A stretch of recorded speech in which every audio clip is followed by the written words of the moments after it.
नमस्कार श्रोते हो, ऐका. आनंददायी यात्रे. लेखक आणि अभिवाचक प्राचार्य श्याम भुरके आणि गीता भुरके. ध्वनिमुद्रण झंकार स्टुडिओ पुणे. श्रोते हो, मराठीमध्ये फार मोठी विनोदाची परंपरा आहे. श्रीपाद कृष्ण कोल्हटकर, राम गणेश गडकरी, चि.व्ही. जोशी आणि यानंतर विनोदातलं सगळ्यात उंच असं शिखर आहे ते म्हणजे आचार्य प्रल्हाद केशव अत्रे. आचार्य अत्रे यांचा जन्म 13 ऑगस्ट 1898 रोजी पुणे जिल्ह्यातील सासवड इथं झाला. आणि अत्रे म्हणतात, माझ्या अंगात जो विनोद पुढे मुरला त्याची सुरुवात या सासवडमध्येच झाली. करेचे पाण्यात डुंबत बसायचो. ऊन तापलेलं असायचं, फार मजा यायची. पण खरी मजा आणि वेगळ्या कारणानं यायची. परगावून कोणी पाहुणा आलेला दिसला की आम्ही त्याच्या जवळ जायचो आणि म्हणायचो, तुम्हाला ह्या पाण्याचा गुण माहिती आहे का? तो म्हणायचा, काय? अहो, या पाण्यात जर कुणी बुडी मारली आणि तो वर आला तर त्याला गाढव शब्द म्हणता येत नाही. तो म्हणाला, असं कसं? अहो म्हटलं, हेच तर वैशिष्ट्य आहे. याच्यासाठी कुठून कुठून लोक इथे येतात. आम्हाला वाटलं तुम्ही ते बघायलाच आलेला आहे. तो विचार केला त्यांनी की आता ऊन तापलेलं आहे, चला आपण एक बुडी मारून बघूया, हे काय आश्चर्य आहे. म्हणून त्या परगावून आलेल्या पाहुण्यांनी पाण्यात खोल बुडी मारली. तो पाण्याच्या आत गेला आणि आता त्याला ऐकू येणार नाही याची खात्री पटल्यावर अत्रे आणि त्यांचे सगळे मित्र जोरात ओरडले, तुझा बाप कोण? तो पाहुणा पाण्याच्या वर आल्यावर मान झाडत म्हणाला, गाढव. ते म्हणे, गाढव? ते म्हणले, नाही नाही, चुकून हा गाढव म्हणला, घोडा शब्द म्हणता येत नाही या पाण्यात बुडी मारल्या.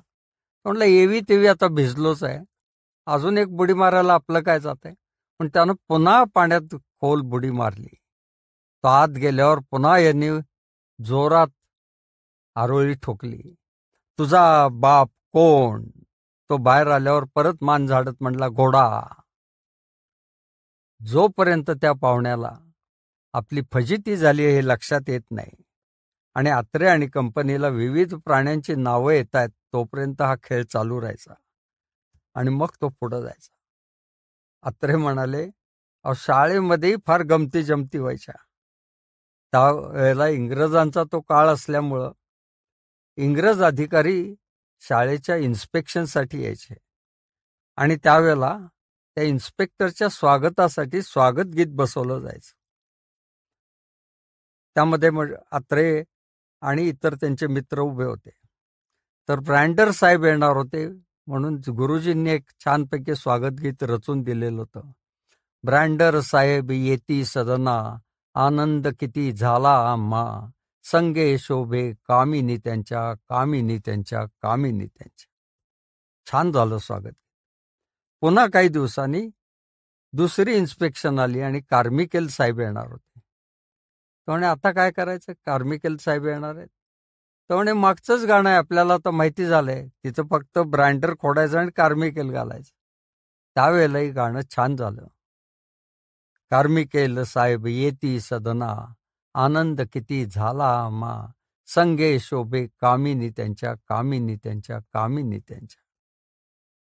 पुन्हा काही दिवसांनी सेजविक साहेब आले. ते म्हणले, आता गुरुजींना शोधायलाच नको, आपल्याला हे तंत्र समजलंय. कार्मिकेल खोडलं आणि तिथं सेजविक घातलं आणि पुन्हा आळवून आळवून ते गीत गायलं. सेजविक साहेब येती सदना, आनंद किती झाला आम्हा, संगे शोभे कामिनी त्यांच्या, कामिनी त्यांच्या, कामिनी त्यांच्या. यावेळेला मात्र सर्व श्रोतृवंद हसायला लागले. यांना काही कळे ना, हसतायत का काय, आपलं कपडे बिपडे नीट आहेत ना, सगळं व्यवस्थित आहे, मग हे हसतायत का? नंतर अत्र्यांनी एका वेळेला विचारलं की अरे आज हसत का होता सगळ्या? ते म्हणले, लेखा त्या सेजविक साहेबाचं नाही झालेलं लग्न आणि तुम्ही म्हणताय संगे शोभे कामिनी त्यांच्या, कामिनी त्यांच्या. म्हणून सगळे हसत होते. अर्थ न लक्षात घेता गाणी रचल्यावर काय होतं हे मजेशीरपणे अत्र्यांनी मांडलंय. अत्रे शाळेमध्येच गोष्टी सांगायला शिकले आणि प्रथम त्यांना उभं केलं. त्यावेळेला ते म्हणले, एक होता कोल्हा कोल्हा नाही नाही आधी होता सिंह. आणि सगळे हसायला लागले. त्यांची फजिती झाली लक्षात येत आहे म्हणून ते हसत होते. ते म्हणे नाही नाही आधी कोल्हा मग सिंह, कोल्हा सिंह असं करत करत अत्रे जे घाबरले ते वर्गाबाहेर पळाले. त्यावेळेला फक्त झालं एवढंच म्हटले आणि पळाले. अत्र्यांनी मी कसा झालो या आत्मवृत्तात लिहून ठेवलंय. पूर्वी प्रातर्विधीला लहान मूल रस्त्याच्या कडेला बसल्यावर आपला कार्यभाग आटोपल्यावर जसं म्हणायचं झालं, तसं म्हणले मी झालं म्हटलं आणि बाहेर पडलो. त्यामुळं झालं काय, संपूर्ण शाळेत अत्र्यांचं नाव झालं पडलं. झालं आलं रे, झालं गेलं रे म्हणायचं. अत्रे म्हणाले भाषण हा प्रकार भीषण असून तो आपल्यासाठी नाही असं मला त्यावेळेला वाटलं. पण म्हटले बघू पुढं काय ते, आत्ता तर बंद करूया म्हटले. त्याच वेळेला एक बातमी आली की पुण्यामध्ये शाळेला महिनाभर सुट्टी दिली आहे. का तर प्लेगचा रोग आलाय. त्यामुळे पुण्यात दिली आणि आपले गुरुजी का देत नाहीयेत. होतं काय नक्की प्लेग आलाय म्हणजे कळतं कसं. त्यामुळे उंदीर मरून पडला की प्लेग आलाय समजायचं. आज त्याच्यामुळे सोपं आहे, आपण उगीच इतके दिवस वाया घालवले. आणि अत्रे आणि त्यांच्या मित्रांनी घरामध्ये उंदीर पकडला. त्यांच्या घरात उंदराचा सापळा होताच. त्याच्यात 1-2 उंदीर पकडले. एक उंदीर चांगला मिळाला, तो धरला आणि पाण्यामध्ये तो पिंजरा बुडवून तो मारला उंदीर. कागदात गुंडाळला आणि शनिवारचा मुहूर्त गाठून शाळा संपलेली आहे बघून शिपायाकडनं माझी एक वही राहिली बघायला आज जातो असं म्हणून हेडमास्तरांच्या तिथं तो उंदीर टाकून ठेवला. सोमवारी हेडमास्तर शाळेत आले. तोपर्यंत त्या मेलेल्या उंदराचा प्रभाव चांगलाच दिसून येऊ लागला होता. वास सुटला होता आणि हेडमास्तरांनी उंदीर मरून पडलाय म्हटल्यावर जोरजोरात ओरडायलाच सुरुवात केली. प्लेग आला, प्लेग आला, सासवडमध्ये प्लेग आला. आणि अत्रे म्हणतात पुण्याप्रमाणे आमच्याही शाळेला एक महिनाभर सुट्टी मिळाली. हा जो आनंद आहे तो वेगळाच आहे म्हटले. पण मामा म्हणायचा तुला मोठं व्हायचं आहे ना तर पुण्याला चल, पुण्याला चल. पुण्यात मोठमोठी माणसं जन्माला येतात, तू पुण्याला चल. वाईचे कवी आहेत अशोक नायगावकर, सध्या मुंबईत असतात, प्रसिद्ध आहेत, मिशावाले बघा. ते म्हणले मला हे पुण्याच्या लोकांचं काही कळत नाही बाबा. सारखं म्हणतात आमच्या पुण्यात मोठी माणसं जन्माला आली, आमच्या पुण्यात मोठी माणसं जन्माला आली. ते म्हणले आमच्या वयीत अजून लहान लहान बाळच जन्माला येतात बाबा. पण मामा म्हटला नाही नाही तू पुण्याला चल, पुण्याला चल. आणि पुण्याला जायचं ठरलं. 18 मैलाचा प्रवास करायचा आहे. जय्यत तयारी सुरू झाली. बैलगाडी ठरवली आणि बैलगाडीने अत्रे पुण्याला यायला निघाले. सारखे विचारायचे मध्ये पुणं आलं का, पुणं आलं का. आयुष्यात एकदा तरी हे पुणं बघावं, काय महान पुणं ऐकतोय लहानपणापासून ते बघावं बघावं. पण फारच उशीर झाला. संध्याकाळ झाली, अंधार पडला आणि अत्र्यांना बैलगाडीतच झोप लागून गेली होती. मामाने त्यांना झोपेतच तसं उचलून घरामध्ये आणलं कसबा पेठेत आणि अत्रे झोपलेले होते. सकाळी काही आवाजाने त्यांना जाग आली. ठाक ठाक ठाक. मामा हे काय. अरे तांबट लोक इथं भांडी घडवतात त्याचा आवाज आहे. वा वा. दुसरा एक आवाज आला.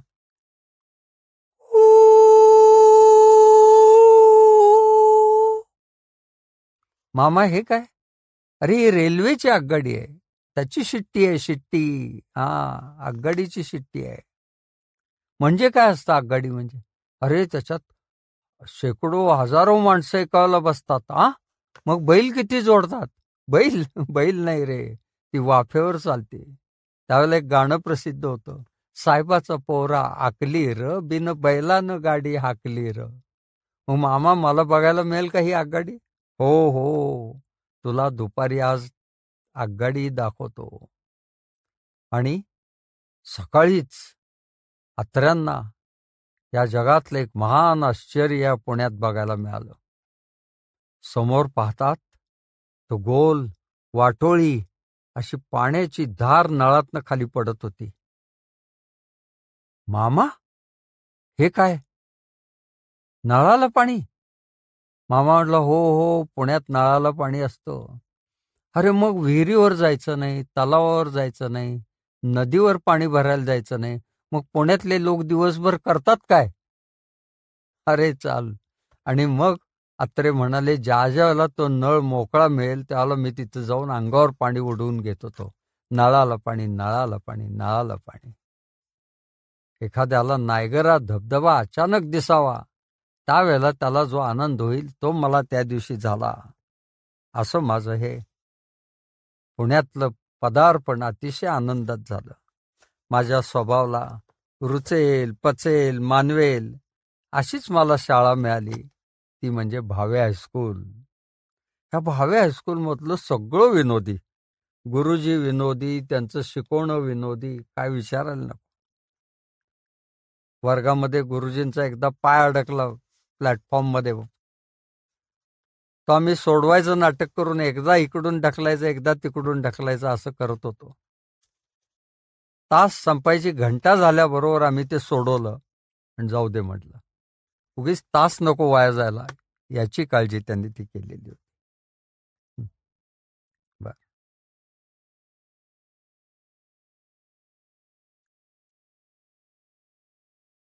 प्लॅटफॉर्ममध्ये एकदा गुरुजींचा पाय अडकला आणि ते सोडवायचं नाटक केलं आम्ही, आणि एकदा इकडून ढकलतोय, एकदा तिकडून ढकलतोय, असं करत होतो. तास संपायची घंटा झाल्याबरोबर तो सोडवला त्यांचा पाय. उगीच आपला तास सगळा वाया जायला नको, याची आम्ही काळजी घेतलेली होती. हा. आणि सासवडला जी माझी फजिती झाली होती गोष्ट सांगताना, ते माझ्या मनात होतं. आणि भावे हायस्कूलमध्ये वक्तृत्व स्पर्धा जाहीर झाली. त्या वक्तृत्व स्पर्धेमध्ये मी भाग घेतला. संत तुकाराम हा विषय निवडला. पुण्यातल्या हनुमान टेकडीवर जाऊन जोर जोरात त्याचे मी सराव केला. तुकारामाची बायको जिजाऊ कजाग होती वगैरे अगदी जोरात म्हणायचं ठरलं. आणि प्रत्यक्ष स्पर्धेच्या वेळेला संत तुकारामाची बायको कजाग होती असं काही वेगात म्हटलंय, आवेगात म्हटलंय, की परीक्षकांच्या अंगावर जो काटा आला तो मला दिसला. सांगायलाच नको, माझा पहिला क्रमांक आला. सासवडच्या फजितीचा वचपा मी इथं पहिला क्रमांक मिळवून घेतलेला होता. आयुष्यात एकदा फजिती झाली म्हणजे कधी प्रयत्न सोडायचे नसतात. फजिती ही प्रयत्न करण्यासाठी मिळालेलं प्रोत्साहन आहे समजून काम करत राहायचं असतं, काम करत राहायचं असतं. तेच मी केलं आणि भावे हायस्कूल हे फार मला आनंदी झालं. एकदा आमचे ड्रॉइंग मास्तर म्हटले, अरे आपले ते गुरुजी फार आजारी आहेत, काय कळतंय का नाही, चला भेटायला जायला नको का? म्हणून आम्ही भेटायला गेलो. गर्दी जमायला लागली होती. गुरुजी अत्यावस्थेत पडलेले होते, बेशुद्धच होते. आम्ही तिथं उभे होतो. एवढीच कुजबूज होती, काही खरं नाही, काही क्षणाची सोबती, जाणार. गर्दी वाढायला लागल्यावर ड्रॉइंग मास्तरांनी खुणवलं म्हणून आम्ही त्या खोलीच्या बाहेर आलो. बाहेर येऊन म्हटले, मी सारखं त्या दाराकडेच नजर ठेवून होतो की आपल्याला हवी ती बातमी येते केव्हा आणि आपली सुटका होते केव्हा. आतून येणारा एवढंच म्हणायचा, काही खरं नाही, काही क्षणाची सोबती, जाणार. अहे क्षण म्हणता तासन तास गेले. अंधार पडला, भूक लागलेली, पाय दुखायला लागले, पण ड्रॉइंग मास्तर घरी जायचं काही नाव काढेनात. त्या काळी पुण्यामध्ये अंत्यसंस्काराचं साहित्य रात्रीच्या वेळी विकत मिळायचं नाही. ही अडचण लक्षात घेऊन ड्रॉइंग मास्तर म्हणले, चला रे, सामान तर घेऊन येऊया, उगीच सगळ्या लोकांचा रात्रभर खोळंबा नको. म्हणून अंत्यसंस्काराच्या दुकानात जाऊन साहित्य खरेदी केलं. मडकं, लाकडं, काय काय काय काय खरेदी केलं. निम्म्यावर आल्यावर ते आत्र्यांना म्हणले, जा रे, गेले ना बघून ये जा गुरुजी. आत्रे पळत गेले. आल्यावर गुरुजींना म्हणाले, सगळे जाणार म्हणतायत, पण अजून काही गुरुजी गेलेले नाहीत, काही क्षणाचे सोबती, एवढंच सगळे म्हणतात. आता ड्रॉइंग मास्तरांना प्रश्न पडला, हे अंत्यसंस्काराचं साहित्य आणलंय, याचं करायचं काय? पुढं न्यावं तरी पंचायत, कारण गुरुजी अजून गेलेच नाहीत. मागं न्यावं तरी पंचायत, त्या दुकानदाराला काय सांगणार? जरी त्या दुकानावर पाटी नव्हती की एकदा विकलेला माल परत घेतला जाणार नाही, तरी त्याला काय सांगणार की मेजरमेंट चुकलं का काय झालं, काय सांगणार काय? तेवढ्यात त्यांच्या लक्षात आलं, या वाड्यामध्ये आपल्या एक विद्यार्थी आणि त्याचे वडील राहतात. ते नेहमी म्हणतात, गुरुजी एकदा तरी चहाला घरी या. तर आता थोडा वेळ इथं काढायला हरकत नाही. म्हणून त्यांनी इकडं तिकडं बघितलं आणि कोण बघत नाही म्हणून ते मडकं, कापड वगैरे अंत्यसंस्काराचं साहित्य दाराच्या जरा बाजूला ठेवलं आणि आत गेले. आत गेल्यावर यजमानांना आनंदच झाला. या या या या गुरुजी, अहो किती दिवस बोलवतोय, आता वेळ काढला, या या या. आणि त्यांनी तिथूनच बायकोला हुकूम केला, अगं गुरुजी आलेत, हा, पोहे आणि शिरा दोन्ही होऊन जाऊ देत. वा वा वा. आत गप्पा टप्पा चालल्यात, पोहे शिरा झाले, ते खाणं चाललंय, सगळं मजेत चाललंय. वाड्यामध्ये सगळ्यात चुळबुळ सुरू झाली. इथं गेलं कोण? सगळी धडधाकट माणसं, आणि अचानक गेलं कोण? पर्वतीवर पहाटे उठून जाणारी, कधी कुणी आजारी पडणार नाही, आणि अंत्यसंस्काराचं साहित्य आलंय म्हणजे गेलं कोण? पण रडण्याचे आवाज नाहीत. म्हणून जरा उत्साही कार्यकर्ते होते, ते इकडून तिकडं तिकडून इकडं फेऱ्या मारायला लागले. किमान पक्षी या घरामध्ये जास्त लोक बोलतायत, इथं चौकशी करावी म्हटले. पण तो आत जायला लागला तर आतून एक जण बाहेर येत होता. त्याला ह्याने खुणेनंच विचारलं, कोण? तो आतला म्हटला, पाहुणे. बाहेरचा म्हणतोय पुन्हा, किती वेळ झाला? झाला अर्धा तास. आतला काय अर्थानं बोलतोय, बाहेरचा काय अर्थानं बोलतोय? यातून जो विनोद झालाय त्याच्यावर आत्रे म्हणतात की मृत्यूमध्ये साक्षात आमच्या गुरुजींनी विनोद करून दाखवला, तुम्हाला विनोदाला विषयांची काय कमतरता राहणार आहे? अशी गंमत आहे. भावे हायस्कूल झाल्यावर मी पदार्पण केलं ते फर्ग्युसन महाविद्यालयात. महाविद्यालयीन शिक्षणाला आता प्रारंभ झाला. आणि फर्ग्युसन म्हणजे काय हो? हा हा हा हा हा हा हा हा. शिकायला आलोय वाटतच नव्हतं. वाटायचं बागेत मोठ्या उद्यानात फिरायला आलोय असं वाटत होतं. आणि तो वाहता कालवा, कडेनी फिरणाऱ्या 9वारी साडीतल्या ह्या तरुणी, काय मजा मजा होती. मग तिथं असलेली शिवरीची बोंड आत्रे आणि त्यांच्या मित्रांनी तोडली. शिवरीची बोंड म्हणजे ज्याला म्हाताऱ्या म्हणतो, फू फू करून उडवायच्या ती. आणि एम्पी थिएटरमध्ये आले. तिथं प्राध्यापक पटवर्धनांचा तास होता. तो तास सुरू व्हायचा होता. त्याच्या आधीच यांनी ती फू फू करून सगळ्या म्हाताऱ्यावर उडवायला लागले. आणि त्या तरंगत तरंगत जिकडं जात आहेत तिकडं त्या म्हाताऱ्या पकडायचं निमित्त करून ही मुलं मुलींच्या बाकामधनंही फिरून यायला लागली. मजा चालली होती. प्राध्यापक पटवर्धन हा खेळ नंतर बघायला लागले, काय चाललंय हे सगळं. पटवर्धन एवढंच म्हणले, अरे इथे इतक्या तरुणी असताना म्हाताऱ्यांच्या मागं काय लागलाय? आणि आत्रे आणि कंपनी खजिलून खाली बसले. हा विनोद आहे, हा प्राध्यापक पटवर्धनांनी केलेला आहे. पण बरेच जण सांगताना आत्रे एकदा असं म्हटले म्हणून सांगतात. त्यात लोकांचं काही चूक नाही. कारण मराठीमध्ये विनोदाला ISI मार्क प्राप्त झाला तो आचार्य आत्रे या शब्दापासून झाला, हे लक्षात घ्यायला पाहिजे. वर्गामध्येच एक हुशार मुलगा होता. तो नुसता हुशार होता असं नाही, तो हुशारी दाखवायचाही. त्याचा आत्र्यांना राग यायचा. काय दाखवायचा तो हुशारी? गजराचं घड्याळ त्यावेळेचं तो घेऊनही वर्गात यायचा आणि तास सुरू होताना ते लावायचं. आता कितीला संपणार आहे बघून ते खाली ठेवायचं. आत्र्याने एकदा त्याच्या मागच्या बाकावर बसून ते गजराचं घड्याळ हळूच वाकून हातात घेतलं आणि तासाच्या ऐवजी 15 मिनिटाचाच तो गजर लावला आणि पुन्हा त्याच्या तिथं खाली ठेवून दिलं. प्राध्यापक वर्गात आलेले, तास रंगात आलेला आणि एकदम कर्र करून आवाज झाला आणि सगळे बघायला लागले. त्या मुलालाही कळेना आत्ता कसा काय गजर झाला, पण ही सगळी करामत आत्र्यांनी करून ठेवली होती आणि त्या मुलाकडे सगळे रागानं बघायला लागले. अशा या मजा सगळ्या चाललेल्या होत्या. आत्रे सांगतात, एकदा फर्ग्युसनमध्ये गडकरी, राम गणेश गडकरी आले, पण त्यांना भेटता येणं अवघड होतं. फार मोठे व्यक्तिमत्व होतं, भेटता येईना. मग काय करायचं? तर धडपळे म्हणून त्यांचे शेजारी होते. ते म्हणाले, तुला गडकऱ्यांना भेटायचं ना, मग मी तुझी भेट घालून देतो. तू उद्या किर्लोस्कर थिएटरच्या तिथे ये रात्री आणि तिथल्या जोगळेकरांच्या उपहारगृहामध्ये येऊन बैस.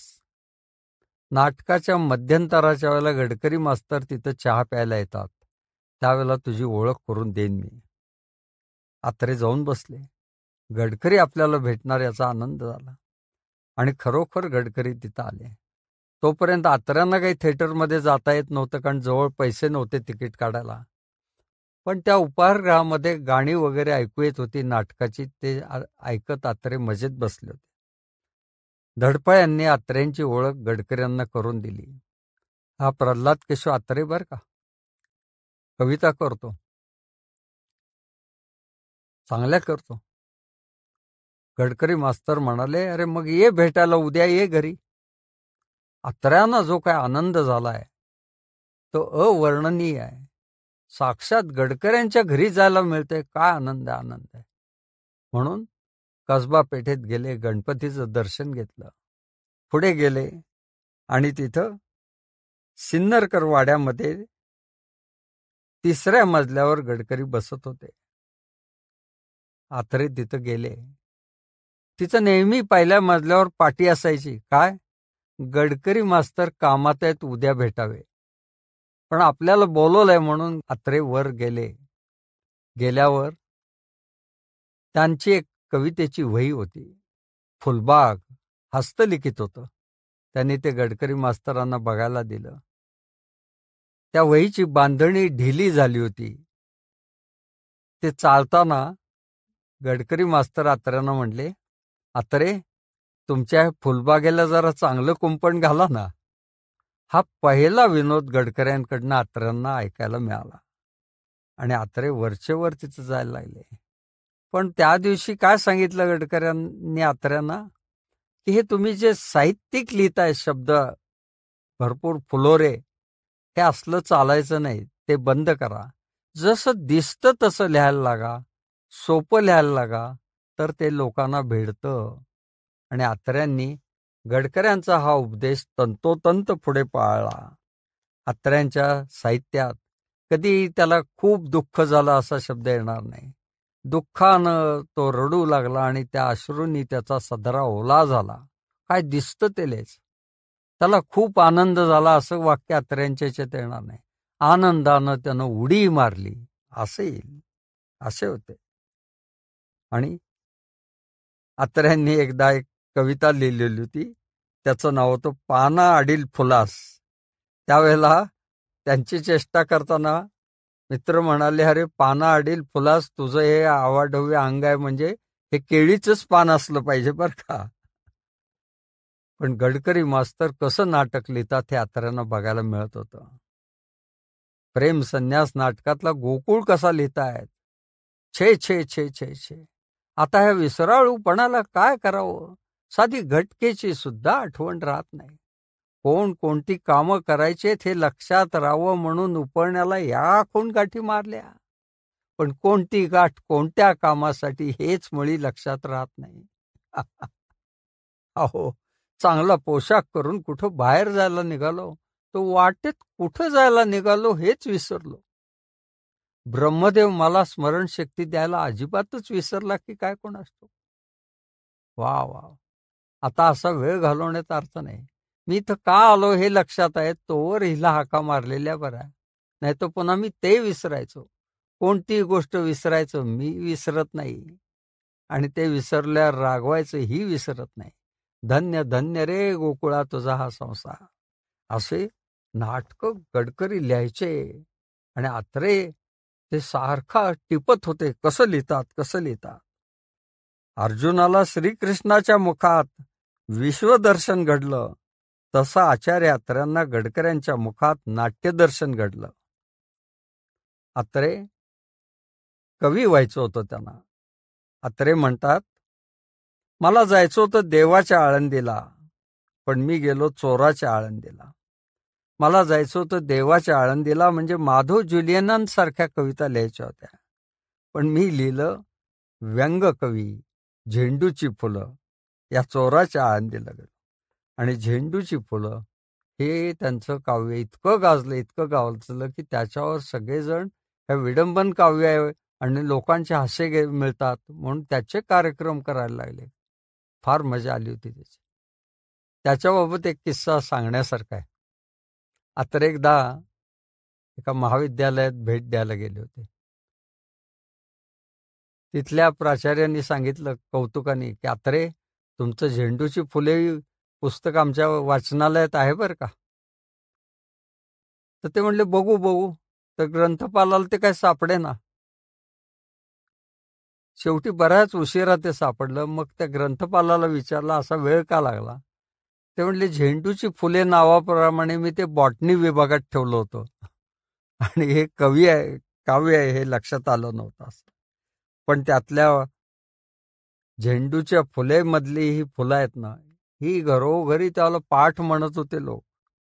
मना सज्जना चार आण्यात फक्त, तुम्हा व्हावयाचे असे देशभक्त, तरी सांगतो शेवटी युक्ती सोपी, खिशा माझी ठेवा सदा गांधी टोपी. आणि ह्याच्यावर लोकांच्या हशा आणि टाळ्या मिळायच्या. असे मुंबईमध्ये अत्रे गेलेले होते. पुढचं आता लॉचा अभ्यास करायचा आहे, त्याच्यासाठी मुंबईत गेलेले आहेत. जवळ पैसे नाही आहेत, राहायचं कुठं हा प्रश्न आहे. स्टेशनवर उतरल्यावर समोर पाहतात तर त्यांना तिथं एक शाळा दिसली. सँडर्स्ट हायस्कूल. जवळ ती पिशवी आहे, कपडे आहेत. तसेच आत्रे तिथं गेले आणि प्रिन्सिपॉल लिहिलेलं होतं, जयकर प्रिन्सिपॉल. तिथं गेले आणि त्यांना म्हणाले मला इथं नोकरी मिळेल. जयकरांनी यांच्या अवताराकडे पाहिलं आणि म्हटले कसली. शिकवायची. अनुभव आहे. अत्र्यांनी सावरलं स्वतःला. हो आहे म्हटले. आणि जयकर म्हणले चला, आणि एकदम वर्गावरच घेऊन गेले. वर्गाच्या बाहेर खुर्ची टाकून जयकर तिथं बसलेला अत्र्यांना दिसत होतं. अत्रे समोर बघतायत तर एकदम श्रीमंतांची मुलं, भट्टीचे कपडे घातलेले आणि इंग्रजीमध्ये शिकवायचे. स्वतःला सूचना दिली, ही संधी दवडायची नाही. सर्व ताकद वापर आणि शिकव. टेबलावर एक पुस्तक होतं, ते अत्र्यांनी उघडलं. त्याच्यात डॅफोडिल्स ही कविता होती. त्या अत्र्यांनी रंगवून शिकवली. मुलं खुश झाली. तास संपला. मुलांनी विचारलं, sir will you come please again. पुन्हा येणार का. अत्रे डोळे मिचकत म्हणले परहॅप्स, कदाचित येईन. आणि बाहेर आल्यावर जयकर म्हणाले छान छान शिकवलं. वा वा वा, सुरेख. तुम्हाला नोकरी दिली, पगार 20 रुपये. अत्र्यांना इतका आनंद झाला. आपण मुंबईत येऊन 1 तास होतोय आणि आपल्याला नोकरी मिळाली, 20 रुपये पगार. वा वा. दुपारी जेवायला एके ठिकाणी खानावळीत गेले. तिथे मित्र सगळे भेटले. त्यांना म्हणले असं असं झालं, मला नोकरी मिळाली. कुठे. त्या जयकरांच्या इथे सँडर्स आहे. अरे तिथं पगार मिळत नाही. अत्र्यांनी विचार केला आणि मनात म्हणले काय हरामखोर प्रिन्सिपॉल आहे, मला नोकरी दिली आणि पगार देत नाही लोकांना. बघूया. महिनाभर शिकवलं आणि अत्र्यांना त्यांनी 10-10 रुपयाच्या 2 कोऱ्या नोटा दिल्या. अत्र्यांना त्या बघून खूप आनंद झाला. वाह! आणि तो मुलगा डोळ्यापुढे आला जो आपल्या सरांना उगीचच नावं ठेवत होता. म्हणजे काय हरामखोर माझा मित्र ह्या, जयकरांना नावं ठेवतो, या 2 कोऱ्या नोटा. पुढच्या महिन्याला मात्र जयकर म्हणले यावेळेला 10 रुपयेच घ्या आणि पुढच्या महिन्यात सगळे मिळतील. त्याच्या पुढच्या महिन्यात म्हणले यावेळेला काहीच देत नाही, पण पुढे पगार मिळेल. पगार मिळणं बंद झालं होतं, पण अत्र्यांनी बाहेर शिकवण्या लावल्या होत्या आणि चाललं होतं. इथेही येत होते. पगार नाहीये, खुर्चीत मध्ये बसलेले होते आणि एक गृहस्थ आत आले आणि त्यांना अत्रेच प्रिन्सिपॉल वाटले म्हणून त्यांनी विचारलं, मला इथं नोकरी मिळेल? अत्र्यांनी स्वतःला सावरलं आणि म्हणले, कसली? म्हणले, शिकवण्याची. अनुभव आहे? हो आहे. कुठला? हा, बाजूच्या रॉबर्ट मनी स्कूलमध्ये मी शिकवतो, तिथनं आलेला आहे. असं आहे? बर. मग म्हटले इथं जागा आहे, क्लिअर वेकन्सी आहे. मी प्रिन्सिपॉलना पाठवतो, किती वेळ लागला तरी इथून हलवू नका, नोकरीची संधी घालवू नका. आणि अत्रे तिथून निघाले. ते रॉबर्ट मनी स्कूलमध्ये बाजूच्या त्या शाळेत गेले जिथून हा आला होता निघून, आणि तिथल्या प्रिन्सिपलला जाऊन म्हटले, मला इथं नोकरी मिळेल? अनुभव आहे म्हटले. आणि अत्रे तिथं शिकवायला लागले.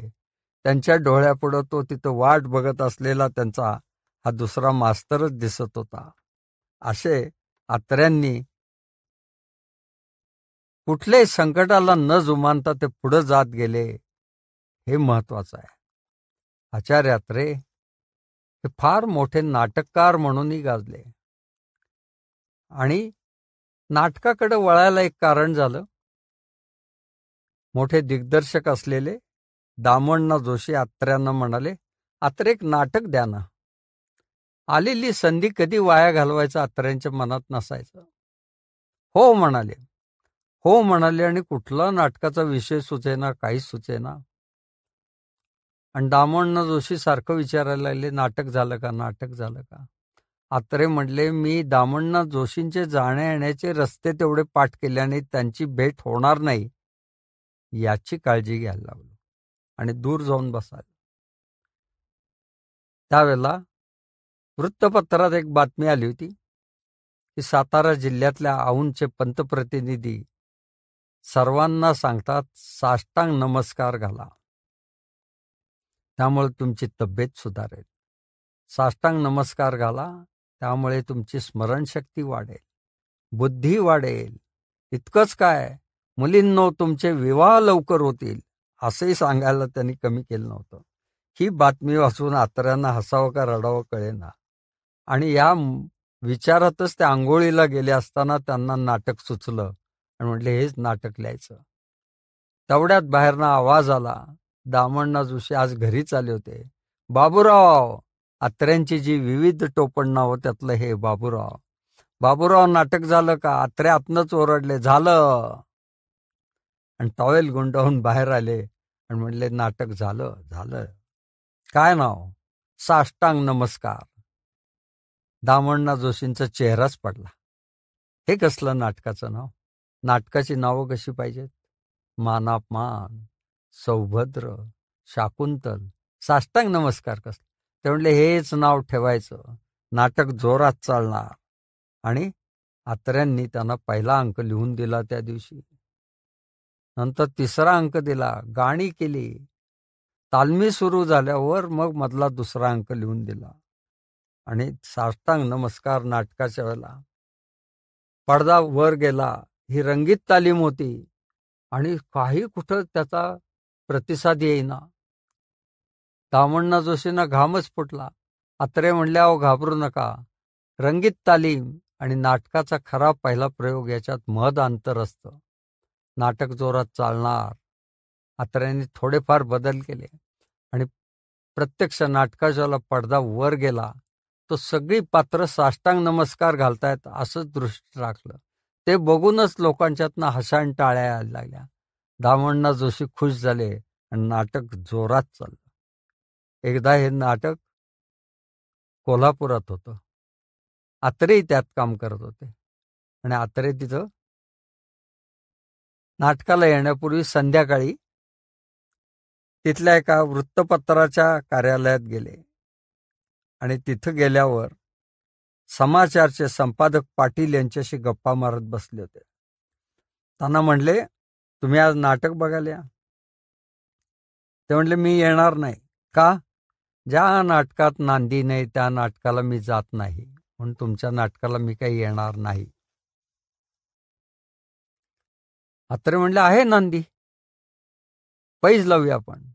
जर नांदी असेल तर तुम्ही मला फेटा बांधायचा, नांदी नसेल तर मी तुम्हाला फेटा बांधे. आणि पाटील आले. आत्रे तिथं गेले ते थिएटरवरच गेले. आजूबाजूला बघायला लागल्याने एक कागदाचा तुकडा मिळाला. त्याच्यावर त्यांनी नांदी लिहून काढली आणि पेटीवाल्याला म्हणले, हा सूर लाव. हां. आणि पडदा वर गेला. समाचार संपादक समोरून बघतायत. आत्रे आणि त्यांची कंपनी हे सरळ नांदी म्हणायला लागले. त्यांनी रंगमंचावर येऊन आत्र्यांचा सत्कार केला. नांदी नसतानाही आत्र्यांनी त्या दिवशी नांदी लिहून ती सादर केली होती. हे आत्र्यांचं सामर्थ्य होतं. घराबाहेर हे नाटक त्यांचं फार जोरात चाललं. त्यातलं एक वाक्य फार गाजलेलं होतं, स्त्री ही क्षणाची पत्नी आणि अनंतकाळची माता आहे. हे नाटक इतकं चाललं की लोकांना त्याची तिकीटं मिळायची नाहीत. आणि हाऊसफुल हा शब्द या नाटकापासून आला. हाऊसफुल झालेला आहे.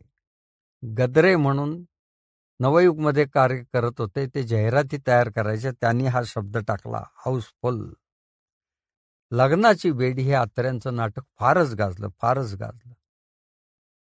कुठल्याही संस्थेला निधी संकलन करायचं असेल, पैसे उभारायचे असतील तर लग्नाची बेडी नाटक लावायचे, भरपूर पैसे जमा व्हायचे आणि त्यातून निधी गोळा व्हायचा. मी बँक ऑफ महाराष्ट्रमध्ये बाजीराव रोड शाखेचा मुख्य प्रबंधक होतो. त्यावेळेला माझ्याकडे प्राध्यापक गप्र प्रधान सर आले आणि ते म्हणाले, आम्ही सेवा दलातर्फे सामाजिक कृतज्ञता निधी गोळा करतोय आणि त्याच्यासाठी लग्नाची बेडी नाटक लावलेलं आहे. याचे पैसे जे येतील ते आम्ही तुमच्या बँकेत ठेवू आणि त्याच्या व्याजातनं आमच्या कार्यकर्त्यांना आम्ही दरमहा पैसे पाठवणार. ते पाठवायला तुम्ही आमच्याकडनं कमिशन घ्यायचं नाही. मी म्हटलं, मान्य आहे. आणि हा किस्सा पुढे मी श्रीराम लागूंना सांगितला. ते म्हटलं, बँकेचं हे कार्य मोठं आहे तुम्ही केलेलं, हे सगळ्यांना सांगत जा. आणि खरोखर त्याच्यात श्रीराम लागू भूमिका करत होते, तनुजा होते, फार मोठाले शरद तळवलकर होते. आणि नाटक अतिशय गाजलं, त्यांचा चांगला निधी गोळा झाला. असं हे लग्नाची बेडी. पण नाटकामध्ये आत्र्यांच्या सर्वात जास्त गाजलं ते म्हणजे तो भी नव्हेच. आणि त्याच्या तालमी चाललेल्या होत्या. आत्रे म्हणले, प्रमुख भूमिका कोण करताय? ते म्हणले, प्रभाकर पणशीकर. म्हणले, कोण हा प्रभाकर पणशीकर? बापू मानेला भूमिका द्या. नाही ते म्हणले, बरोबर आहे प्रभाकर मी म्हणले प्रत्यक्ष बघेन नाटकात आणि जर तो योग्य वाटला नाही तर त्याला काढावं लागेल. ठीक आहे म्हणले. आणि प्रभाकर पणशीकरांनी ती भूमिका अशी काही वठवली. 5 पात्रांच्या भूमिका ते एकटे करत होते. त्याच्यामध्ये एक पात्र घातलेलं होतं, तो म्हणजे माऊलीचा तो स्वामी असतो, तो लोकांना फसवणारा असतो. राधेश्याम महाराज, त्या भजनाच्या वेळेला राधेश्याम महाराज की जय म्हटल्यावर श्रोतेही त्याच्यात ओरडायचे. इतके श्रोते त्या नाटकात रममाण झालेले होते. आणि प्रत्यक्ष नाटकात हा राधेश्याम महाराज त्यातल्या गुरव आहे, त्या गुरविणीची तरुण मुलगी आहे, तिच्या डोळ्यात बघत म्हणतो, रूप पाहता लोचनी सुख झाले ओ साजणी. या स्वामींनी तिच्या डोळ्यात पाहिलेलं आत्र्यांनी पाहिलं आणि आत्रे ओरडले, वाह, यालाच कळलं माझं नाटक. हाच आता तो मी नव्हेच मधला हा नायक राहणार. आणि प्रभाकर पणशीकरांनी हजारो प्रयोग या नाटकाचे केले. या नाटकाचं वैशिष्ट्य म्हणजे याच्यात मराठीमध्ये पहिल्यांदा फिरता रंगमंच आला. अत्र्यांना मुंबईत तो कुणी करू देऊ शकत नव्हतं, पण कोल्हापूरच्या महात्मा मिस्त्रींनी तो करून दिला. त्यामुळं अत्र्यांनी महात्मा मिस्त्रींच्यावर मराठामध्ये अग्रलेख लिहिला, यंत्रमहर्षी महात्मा मिस्त्री.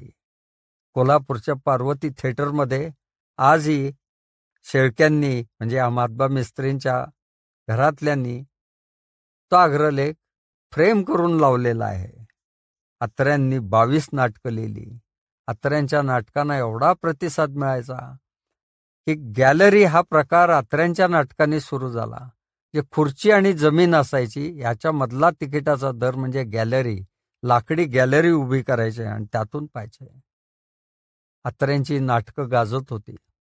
त्यावेळेला मधुसूदन कालेलकर यांनी एक नवीन नाटक लिहिलेलं होतं, अपराध मीच केला. ते अत्र्यांच्याकडे आले आणि म्हणाले, माझ्या या नाटकाच्या उद्घाटनाला तुम्ही यायचं, पण अत्रे साहेब रागवू नका, एक अट आहे, भाषण करायचं नाही, नाही तर तुमचं भाषण जाईल पुढं आणि आमचं नाटक मागं पडेल. अत्रे म्हणले, मान्य आहे, येतो येतो येतो. आणि नानावटी खून खटल्यावर ते नाटक बेतलेलं होतं. अत्रे आले, तर पडदा आहे, त्या पडद्यात अत्र्यांनी तोंड बाहेर काढलं आणि तिथं रिबन बांधलेली होती, तिथं कात्री धरली ती रिबन कापायसाठी. आणि त्यावेळेला ते म्हणाले, या जगात कोणती गोष्ट जन्माला यायची असेल तर ती कापावी लागते, म्हणून मी ही रिबन कापतो आणि या नाटकाचा जन्म झाला असं जाहीर करतो. अशा टाळ्या झाल्या. भाषण न करताही अत्र्यांनी एका वाक्यात लोकांचा कब्जा घेतलेला होता, हे महत्वाचं होतं. असं ते नाटक तेही गाजलं. अशा नाटकात बरोबरच अत्र्यांचं एकाच वेळेला सगळ्या गोष्टी चालल्या होत्या, त्या म्हणजे चित्रपटाची वाटचाल त्यांची चाललेली होती. श्यामची आई चित्रपट इतका गाजला की सर्व शाळातल्या विद्यार्थ्यांना तो बघायला घेऊन जात होते. मराठीमध्ये त्याला प्रथम राष्ट्रपती पुरस्कार मिळाला. आचार्य अत्रे तो पुरस्कार घ्यायला दिल्लीला गेलेले होते आणि तो पुरस्कार त्यांना प्राप्त झाला. त्यावेळेला अत्रे म्हणाले, भाषण केलं अत्र्यांनी, अरे हा पुरस्कार मला मिळाला असं मी समजत नाही. आज थोड्या वेळापूर्वीच व्ही शांतारामनी कौतुक केलंय की मराठी माणसं एकमेकांना भेटतायत आणि कौतुक करतायत. हा अत्र्यांना मिळालाय पुरस्कार असं मी समजत नाही. हा साने गुरुजींच्या कथेला पुरस्कार मिळालेला आहे. हा मातृप्रेमाला पुरस्कार मिळालाय. हा देशप्रेमाला पुरस्कार मिळालाय. पण सर्वात महत्वाचं काय असेल तर तो माय मराठीला पुरस्कार मिळालेला आहे. आणि त्यातलं एक गाणं खूपच गाजलेलं होतं. भर जरी ग पितांबर दिला फाडून, भर जरी ग पितांबर दिला फाडून, द्रौपदीशी बंधू शोभे नारायण, द्रौपदीशी बंधू शोभे नारायण, सुभद्रा कृष्णाच्या पाठची बहीण, विचाराया गेले नारद म्हणून, बोट श्रीहरीचे कापले ग बाई, बांधायाला चिंधी लवकर देई, सुभद्रा बोलली शालूनी पैठणी फाडून का देऊ चिंधी तुम्हास मी, पाठची बहीण झाली वैरीण, द्रौपदीशी बंधू शोभे नारायण, द्रौपदी बोलली हरीची मी कोण, तरी मला त्याने मानली बहीण, काळजाची चिंधी काढून देईन, एवढे तयाचे माझ्यावरी ऋण. वसने देऊन प्रभू राखी माझी लाज, चिंधीसाठी आला माझ्या दारी हरी आज. त्रैलोक्य मोलाचे वसन दिले फाडून, द्रौपदीशी बंधू शोभे नारायण. द्रौपदीशी बंधू शोभे नारायण. आचार्य अत्रे यांचा एक दुसरा चित्रपट गाजला, तो म्हणजे महात्मा. महात्मा ज्योतिराव फुले यांच्या जीवनचरित्रावर तो आधारलेला होता.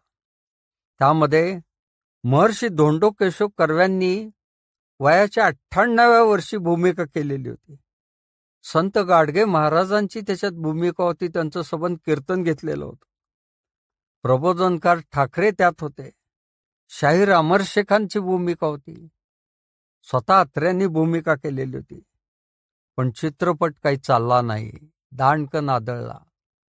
मित्राने विचारलं, असं काय झालं रे, एवढ्या सगळ्यांची चांगली कामं केल्यावरही? ते म्हणले, काय चित्रपट कोणावर काढला?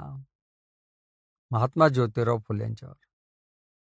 ते मागासवर्गीयांपैकी होते. म्हणून ही सवर्ण मंडळी, मराठा ब्राह्मण, ही तिकडे बघायलाच आली नाहीत. आणि हा चित्रपट कोणी काढला? सवर्णाने, म्हणजे मी ब्राह्मणांनी. म्हणून ही मागासवर्गीय लोक बघायला आले नाहीत. म्हणून तो चित्रपट आदळला. स्वतःच्या पराभवालाही आनंदानं स्वीकारण्याची शक्ती आत्र्यांच्यात होती आणि ते डगमगले नाहीत. म्हणले, याचं नुकसान मी भरून काढेन.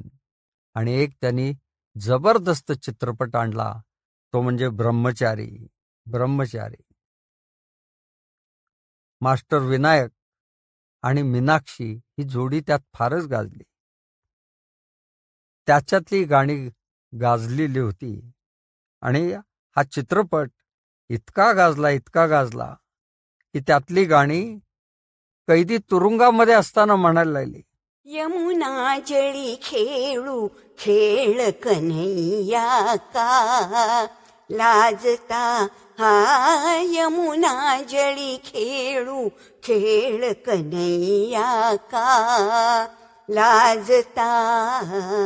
हलती कशाया लाटा, हलती कशाया लाटा, फुलतो शरीरी काटा, फुलतो शरीरी काटा. बाई काटा काहो दूर रहाता, प्रेम गंगा ही वाहता, प्रेम गंगा ही वाहता. घ्या उडी घ्या का पाहता, घ्या उडी घ्या का पाहता. चला ना, चला ना, बहुमोल अशी ही वेळ रसिका का दवडिता.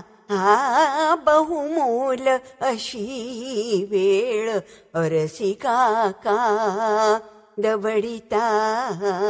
यमुना जळी खेळू खेळ, यमुना जळी खेळू खेळ कन्हैया का लाजता.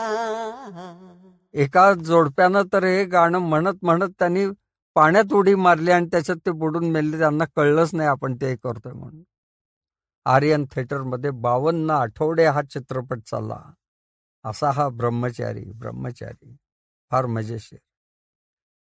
आत्र्यांच्या जाहिराती ज्या असायच्या या चित्रपटांच्या, त्याही फार आकर्षक असायच्या. अर्धांगी याची जाहिरात होती.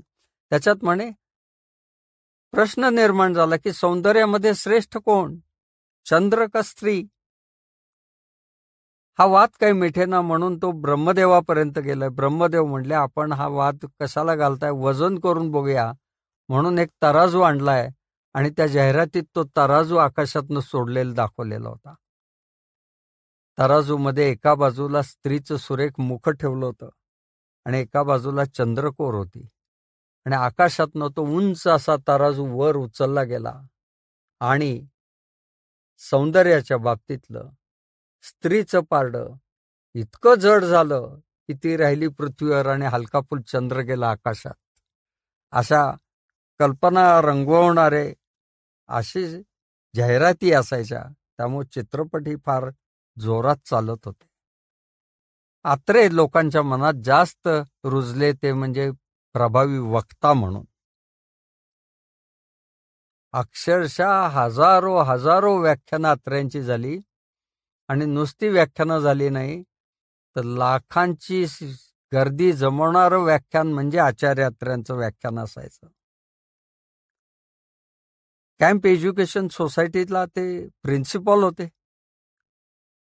त्यामुळे वक्तृत्वाची तिथंच सुरुवात झालेली होती चांगली.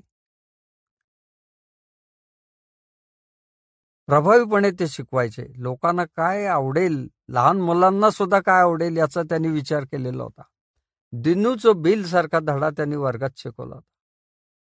हा दिनू आहे, त्याचे वडील असतात डॉक्टर आणि दिवसभर घरामध्ये त्या हॉस्पिटल तिथंच असल्यामुळे सारखा शब्द कानावर पडायचा तो म्हणजे बिल बिल बिल. दिनू आईला विचारतो, आई बिल म्हणजे काय? आई म्हणते बिल म्हणजे पैसे मिळतात. दिनूच्या मनात वेगळाच विचार सुरू होतो आणि आई झोपलेली असताना दिनू एक बिल तयार करतो आणि आईच्या डोक्याशी ठेवतो. आई, तू मला काही कामं सांगितली, त्याचे मला पैसे हवेत म्हणून हे बिल देत आहे. मावशीकडे मला तू निरोप द्यायला पाठवला, त्याचा आकार 2 आणे. तुम्हाला गिरणीतनं पीठ आणायला पाठवलं, त्याचा आकार 3 आणे. तुम्हाला दुकानातनं वस्तू आणायला पाठवले, त्याचा आकार असा असा, एकूण 1 रुपया. आई सकाळी उठते, ती बघते डोक्याशी हे काय बिल, दिनूनं बिल करून ठेवलंय. त्यामुळे हे वेगळाच परिणाम झालाय. मग आई काय करते, दिनू झोपलेला असताना त्याच्या डोक्याशी एक बिल करून ठेवते. सकाळी उठल्यावर दिनूला वाटतं आता पैसे ठेवले वाटतं आईने. ते बघतो तर एक बिल असतं आणि त्या बिलावर लिहिलेलं असतं, तुला लहानाचा मोठा केला, आकार 0 पैसे.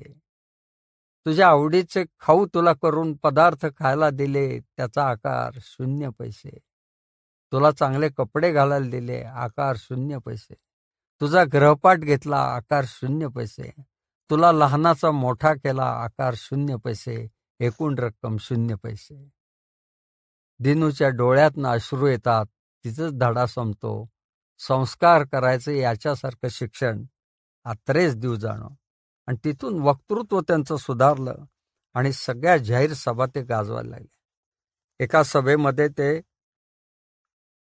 सुरुवात केली त्यांनी, सभ्यग्रस्त हो. तर एक जण वात्रटपणानं ओरडला, ओ तुम्हाला नाही म्हटलं, मी सभ्यग्रस्तांना म्हटले, खाली बसा म्हटले.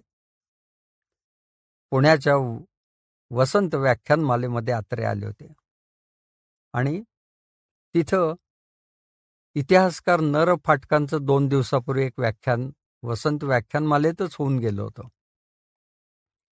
त्यात ते म्हणाले, झाशीच्या राणीने युद्धात भाग घेतला का नाही याच्याबद्दल मला शंका आहे. भाग घेतला असेल, पण 14 तास घोड्यावर बसली हे सांगणं बरोबर नाही. एक स्त्री 14 तास घोड्यावर कशी बसू शकेल, असंच काहीसं ते बोलले होते. हे आचार्य अत्र्यांच्या कानावर गेलं होतं.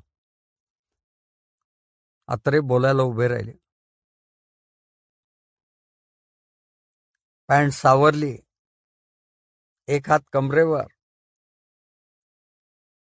आणि म्हणाले, माझ्या व्याख्यानाला सुरुवात करण्यापूर्वी मला एक निवेदन करायचं आहे. थोर इतिहास तज्ञ नर फाटक याच व्यासपीठावर 2 दिवसापूर्वी काही बरळून गेल्याचं मी ऐकतोय.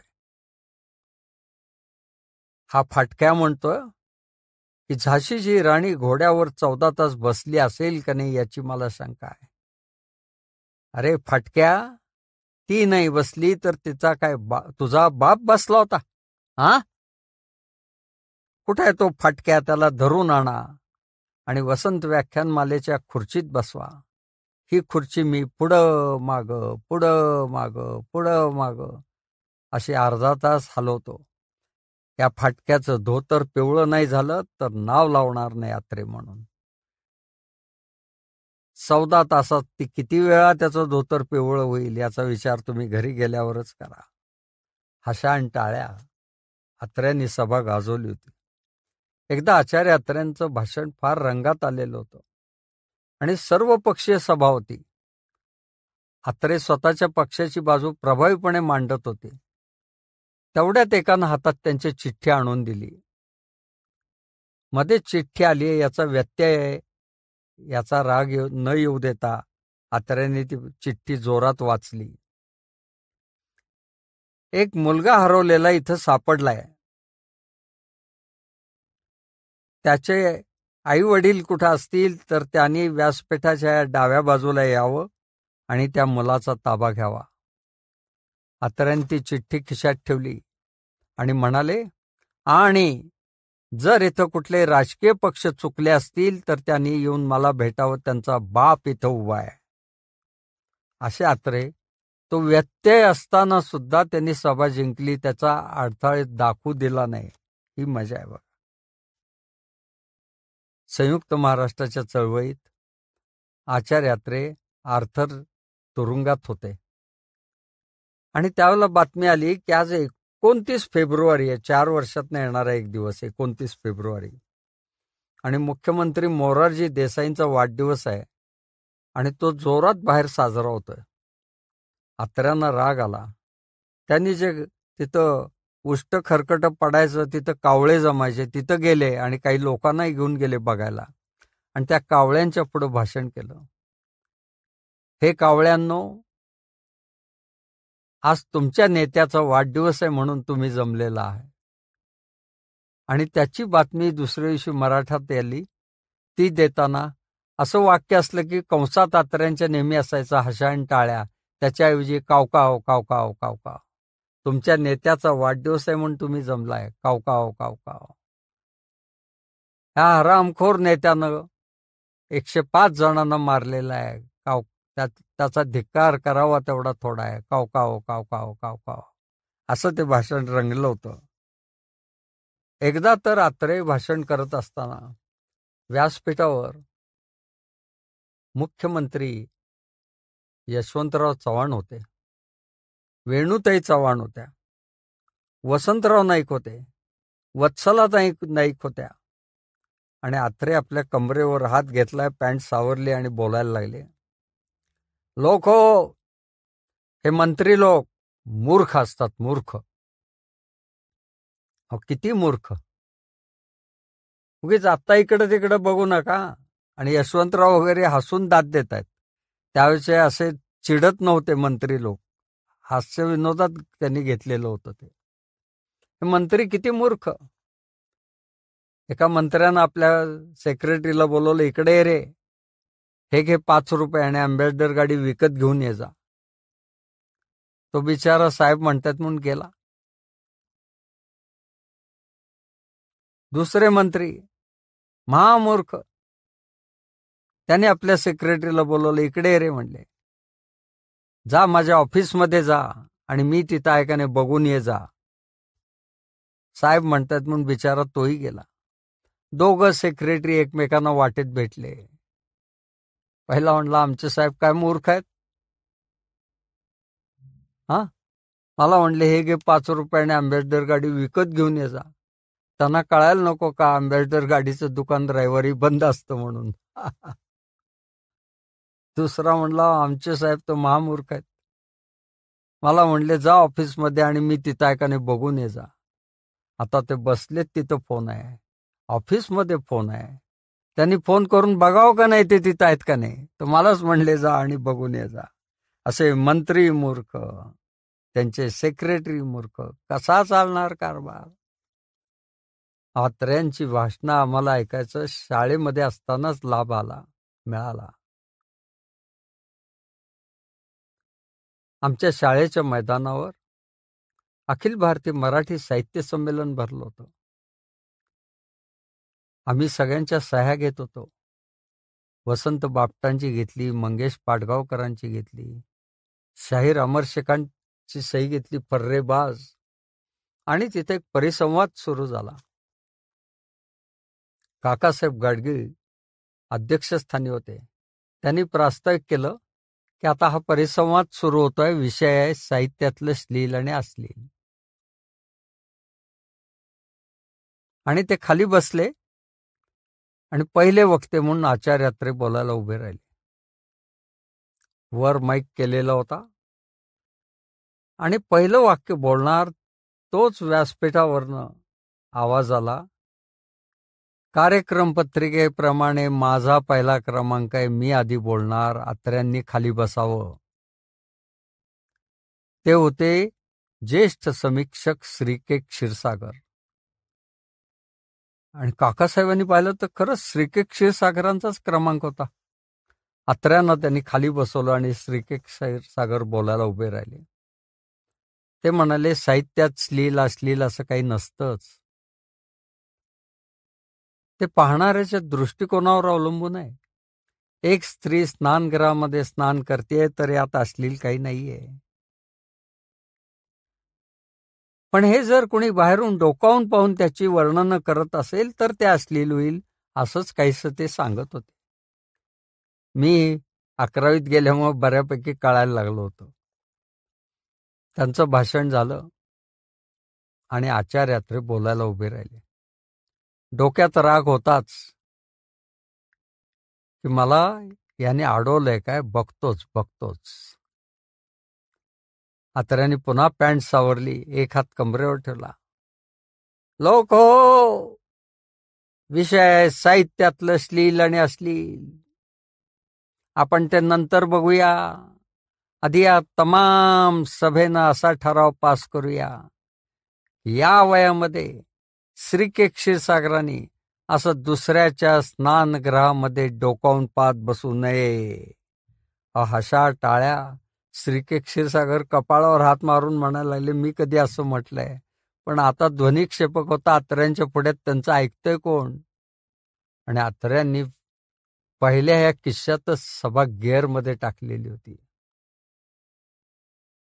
अरे, एखादा साहित्यिक आपल्या कर्तृत्वानं पुढं चाललाय तर या खुजा साहित्यिकांना कळत नाही. ते म्हणतात, हा ना अश्लील लिहितो अत्रे, अश्लील लिहितो. अरे, माझा श्यामच्याही चित्रपट कसा चालला कळलं नाही तुम्हाला? तो बघेल. ते नाही म्हणे, ब्रह्मचारीमध्ये मीनाक्षी तोकडे कपडे घालून चालली. अरे, किती वेळा तो सिनेमा बघायला जात होता सांगू का घरच्यांना? अत्र्यांनी ती सभा गाजवली होती. आम्ही सगळे सभा संपल्यावर अत्र्यांच्या कडेन चाललो होतो. मित्राला म्हणलं, हे बघ मी आचार्य अत्र्यांना हात लावतोय. तो म्हणला, का रे? अरे म्हणे, मोठेपणी जर कधी मी म्हटलं बोलवलं कुठं आपल्याला तर सांगता येईल मी आचार्य अत्र्यांना हात लावला होता. ज्याला मोठं व्हायचंय त्यानं मोठ्यांच्या जवळ जायला लागतं. ये हृदयचे ते हृदय जाते, हे फार महत्वाचं आहे. आणि अशा अत्रे यांची व्याख्यानं ही इतकी गाजत गेली की काही विचारूची सोय नाही. एकदा अत्रे आणि सावरकर हे दोघे एका व्यासपीठावर होते आणि सावरकरांना अशी सवय होती की इंग्रजीच्या ऐवजी मराठी शब्द वापरायचे. त्यामुळे ते प्रिन्सिपल अत्रे म्हणायच्या ऐवजी म्हटले आचार्य प्रल्हाद केशव अत्रे, आणि अत्र्यांना ती पदवी मिळून गेली. अत्रे बोलताना म्हणले स्वातंत्र्यवीर सावरकर, आणि ती अत्र्यांना सावरकरांना पदवी मिळाली. म्हणजे ह्या दोन व्यक्तींच्या मुखातनं एक शब्द बाहेर पडतो आणि जनता ती पदवी कायमची वापरते. अशा आचार्य अत्रे यांचे पैलू सांगावे तितके थोडे. दैनिक मराठातलं त्यांचं लिखाण खूप गाजलं. नवयुग हा अंकही खूप गाजला. आणि विनोदाची परंपरा त्यांच्या साहित्यातनं, त्यांच्या लिखाणातनं सर्वदूर पोचली. आचार्य अत्रे यांचं निधन 13 जून 1969 रोजी झालं. त्यावेळेला ते वारल्यानंतर दुसरे दिवशी फार मोठा पाऊस मुंबईत पडला. त्याची बातमी मराठामध्ये अशी आली की अत्रे स्वर्गात पोचले आणि तिथल्या देवांना म्हणले, तुम्हाला विनोद ऐकायचे आहेत का? देव म्हणले, विनोद म्हणजे काय असतं? ते म्हणले, ऐका ऐका तर. कारण स्वर्गात याआधी विनोदच नव्हता. स्वर्गात होता अमृत, स्वर्गात होत्या अप्सरा, स्वर्गात होता कल्पवृक्ष. तिथं दुःख नाही, त्यामुळे विनोदाची गरज नव्हती. पण अत्र्यांनी त्यांना विनोद सांगितले आणि देव गडबडा लोळायला लागले. ढगांचा गडगडाट झाला. मुंबईमध्ये पाऊस पडला आणि पृथ्वीवरचा विनोद आचार्य यात्रेंच्यामुळे स्वर्गामध्ये पोचला. अशा आचार्य यात्रे यांना त्रिवार वंदन, त्रिवार वंदन.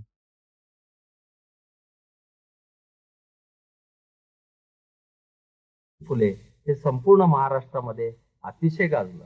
ते का गाजलं तर ज्या ज्या प्रसिद्ध कविता होत्या त्यावेळेला माधव जुलियन आणि त्यांच्या मंडळींच्या, त्या त्यांनी निवडून बरोबर त्याच्यावर ते विडंबन करायचे. कारण ही मंडळी दर रविवारी एकत्र जमायची आणि कविता म्हणत सुटायची. तर अत्रे काय म्हणायचे, माधव जुलियन म्हणतात ठीक आहे, ही उगीच उठसूट कुणी येत आहे आणि कविता करताय, यांची चेष्टा केलीच पाहिजे. म्हणून अत्र्यांनी ही चेष्टा करायला म्हणून विडंबन काव्य ही झेंडूची फुले लिहिली. त्याच्यात ते म्हणतात की रवी किरण मंडळ होतं, याच्यात माधव जुलियन थोडेफार रवी होते, ही बाकीची नुसती किरणच होती हो. म्हणून हे केलं. तर यातलं एक मासला बघूया, झेंडूची फुले. मना सज्जना चार आण्यात फक्त, तुला भावयाचे असे देशभक्त. तरी सांगतो शेवटी युक्ती सोपी, खिशा माझी ठेवी सदा गांधी टोपी. अत्रे मात्र म्हणतात की मी गीतगंगा हा काव्यसंग्रह लिहिला. मला व्हायचं होतं बालकवी, मला व्हायचं होतं गोविंदाग्रज. पण झेंडूची फुले लिहिल्यानंतर लोक मात्र माझ्याकडनं साध्या कवितेची अपेक्षाच करेना झाले. आणि मी जे देवाच्या आळंदीला चाललो होतो त्याच्याऐवजी झेंडूच्या फुल्याद्वारे चोराच्या आळंदीला जाऊन पोहोचलो. अत्र्यांनी जी नाटकं लिहिली त्याची सुद्धा एक गंमतच आहे. जीवनाकडे जे दिसेल ते हो म्हणायचं, हे अत्र्यांचं पहिलं तत्व होतं. त्यामुळे एकदा दामण्णा जोशी नाटककार अत्र्यांना म्हणले, अत्रे साहेब एक नाटक लिहून द्या ना. हो हो म्हटले. आणि हो म्हटल्यावर सारखे दामण्णा जोशी त्यांना विचारायचे, अत्रे नाटकाचं काय झालं? त्यांना नाटकाला विषय काही सुचत नव्हता, पण हो म्हणून बसले होते. हो होते होते म्हणायचे. आणि शेवटी काही ते जमेना म्हणून काय दामण्णा जोशी ज्या भागात नाही येणार तिकडे अत्रे जायचंच बंद करायला.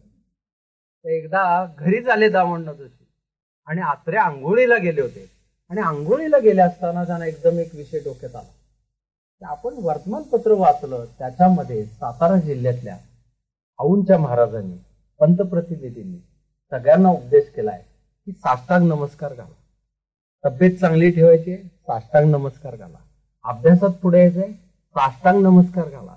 इतकंच काय, एखाद्या मुलीचं लग्न ठरत नाही, साष्टांग नमस्कार घाला. अत्रे म्हणले याची चेष्टाच करायची. आता हे उठसूट रेल्वेमध्ये असतानाही साष्टांग नमस्कार घाला म्हणतायत. म्हटले छान आहे विडंबनाला विषय. आणि तो त्यांना आंघोळीला अंगावर पाणी घेतला असताना एकदम सुचला आणि बाहेर दामण्णा जोशींचा आवाज आला, आहेत का बाबूराव? ते म्हणले हो आहे आहे आलो. आणि अत्रे टॉवेल गोंडावून बाहेर आलेले होते. ते म्हणले नाटकाचं काय झालं? म्हणले विषय सुचलेला आहे आणि ताबडतोब सुद्धा नाव साष्टांग नमस्कार. तसा दामण्णांचा चेहराच पडला. कारण त्यावेळेला नाटकांची नावं कशी असायची, सौभद्र, मानापमान, आणि हे कसलं साष्टांग नमस्कार. आणि रंगीत तालीम होती ती खरंच पडली एकदम. अत्रेही म्हणाले काय आहे, पण अत्र्यांना वाटत होतं हे दम आहे तर थांबूया आपण. आणि पहिला प्रयोग ज्यावेळेला झाला साष्टांग नमस्कार, त्यावेळेला पडद्यावर गेल्यावर सगळे लोक जे आहेत रंगमंचावरचे ते साष्टांग नमस्कार घालतायत म्हटल्यावर सगळीकडनं एकदम हास्य याचे फुलोरे यायला लागले. आणि तिथनच जे नाटकाने उचल खाल्ली ते वा, नाटक एकदम उचललं गेलं लोकांच्याकडनं. आणि साष्टांग नमस्कारचे शेकडोनी प्रयोग झाले. पण अत्रे कधी एकत्र थांबणारे नव्हते. ते म्हणले मला काय नेहमी विनोदीच म्हणताय, मी गंभीर सुद्धा लिहू शकतो. म्हणून त्यांनी घराबाहेर हे गंभीर नाटक लिहिले. भ्रमाचा भोपळा, मोरूची मावशी, मी मंत्री झालो, बुवा तिथे बाया, अशी 22 नाटकं अत्र्यांनी 17 वर्षाच्या कालावधीत लिहिली.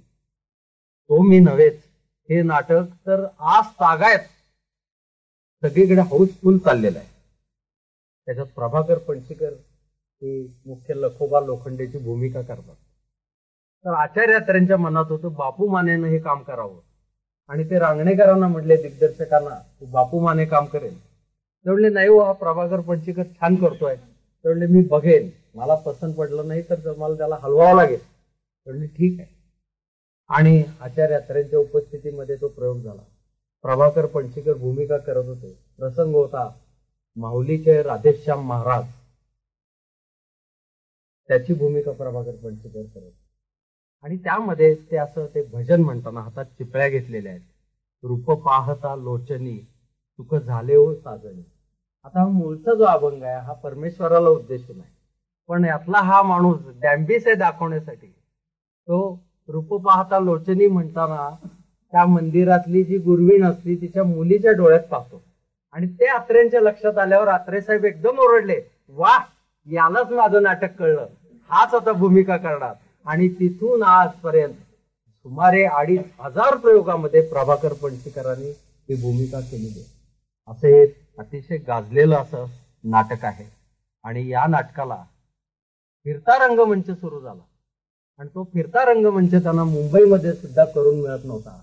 तर आचार्य अत्र्यांना कोल्हापूरच्या महात्मा मिस्त्रींनी तो करून दिला. लगेच आचार्य अत्र्यांनी मराठामध्ये त्याच्यावर अग्रलेख लिहिला, यंत्र महर्षी महात्मा मिस्त्री. चांगलं काही गुण आहेत असं दिसलं की अत्रे साहेब लगेच त्याच्यावर अग्रलेख लिहून त्याचं कौतुक करायचे. हे त्यांचं वैशिष्ट्य होतं. अशाच अत्र्यांचं एक गाजलेलं नाटक म्हणजे लग्नाची बेडी. त्या लग्नाच्या बेडीमध्ये गोकर्ण आणि गार्गी यांचा एक प्रवेश आता आपण पाहणार आहोत. पुरुषाच्या आगाऊ प्रवृत्तीला लगाम घालण्यासाठी लग्नाची बेडी हवी, आणि स्त्रियांनी पतीचे प्रेम सांभाळण्यासाठी शृंगार जपायला हवा. तर अशा लग्नाच्या बेडी त्यातला आपण गार्गे आणि गोकर्ण पाहूया. चला, बघताय का माग? कुठं कुठं काय बघतोय मी? रस्त्यावर जरा एखादी तरुण मुलगी दिसली की अगदी वारं केलेल्या वासरासारखं करता तुम्ही. शेजारी मी उभी आहे याची काही लाज? आता ओळखीची मुलगी दिसली म्हणून जरा आपलं वळून पाहिलं माग. सगळ्या मुली बऱ्या तुम्हाला ओळखीच्या दिसतात. ते उपरण्याच्या टोकानं चष्मा पुसून पुसून पाहत होता तिच्याकडे. तुम्ही तिच्या तोंडाकडे बघत होता आणि लोक माझ्या तोंडाकडे बघत होते. हे तुझ्या तोंडाकडे लोक काही इतके बेअकली नाहीत ग. आणि तुझं जर म्हणणं असं आहे, ती रस्त्यात एखादी बाई दिसली की एकदम आम्ही आपले डोळे मिटून घ्यायला पाहिजे. पण त्यात खरी अडचण अशी आहे की दिसणारा माणूस ही बाईच आहे किंवा काय हे नको का आधी जरा बारकाईनं बघायला. दुसरं असं की दिसली रे दिसली बाई की गपकन डोळे मिटून घ्यायचे. असं जर मी आरंभलं तर तुझं एक समाधान होईल, पण इतर सगळ्या बायकांचा गैरसमज होईल त्याची काय वाट. आणि हे बघ, मी म्हणतो रस्त्यानं जाताना सुंदर स्त्रियांकडे बघायचं नाही तर काय आम्ही म्युन्सिपाल्टीच्या कंदिलाकडं आणि कचऱ्याच्या पेट्यांकडे बघायचं काय? माझ्या डोळ्यांच्या खाचाहून मी आंधळा झालो ना, म्हणजे मग अगदी तुझं समाधान होईल बघ. होईल बरं, होईल. धृतराष्ट्र नव्हता का आंधळा? 100 मुलांचा संसार केलाच ना त्यानं, कुठं काही अडलं नाही. मी धृतराष्ट्र झालो म्हणून अगं तुला काय गांधारीची सर येईल का काय? एवढी महान प्रतिव्रता नवळा अंधरा झाला तर तिने जन्मभर डोळ्यांवर पट्टी बांधून घेतली, आणि तू रात्री मी डोळे मिटून झोपतो तर हिचे डोळे बघा अगदी सताड उघडे असतात. छे छे छे छे छे. हे लग्न म्हणजे अगदी कैदखाना आहे, कैदखाना. तर लग्न म्हणजे कैदखाना? 4 लग्न होऊन शिवाय 5व्यांदा माझ्याशी लग्न केलं तरी लग्न म्हणजे कैदखाना? माझ्या पहिल्या 4 बायका फार चांगल्या होत्या हो, चांगल्या. देव त्यांचं अगदी भलं करो. 4 वेळा लग्नाच्या कैदेत जाऊन मी सही सलामत पोचलो, पण आता मात्र ही जन्मठेप अगदी काळं पाणीच ठरणार बर का. आणखी 5 लग्न पचवाल तुम्ही. ही काही फार वर्ष टिकायची नाही. अगं अगं काय तुला काय झाड झाली आहे मरायला? 6 बाळणपणं झाली तरी अगदी तब्येत कशी धडधाकट. प्रत्येक खेपेला आपली हातीपायी नीट. बाळ बाळंतीण सुखरूप. आता हिची तब्येत एवढी का ठणठणीत आहे माहितीये का? हिचा बाप होता गुरांचा डॉक्टर. तेव्हा हिचं सारं बालपण गेलं ते कालवडी, शिंगर, पारड यांच्यामध्ये खेळण्या बागडण्यात. वयाच्या 10 वर्षापर्यंत ही पेंड खात होती, पेंड. आणि रवंत देखील करीत होती बर का. हो का? मी पेंट खात होते आणि तुम्ही आंबोण पित होता वाटतं. माझ्या प्रकृतीची थट्टा करायला तुम्हाला काय होत आहे? घरात 5 लग्नाचा पोरवडा सांभाळता सांभाळता जीव मेटाकुटीला येतो माझा. दिवसभर मी इथे घरात तूर फुंकत बसते आणि तुम्ही गावभर उकिरडे फुंकत फिरत बसा. अगं मग मी म्हणतो एखादी स्वयंपाकीण का नाही ठेवीत? एखादी स्वयंपाकीण ठेवायची सोय आहे का तुमच्या पुढे?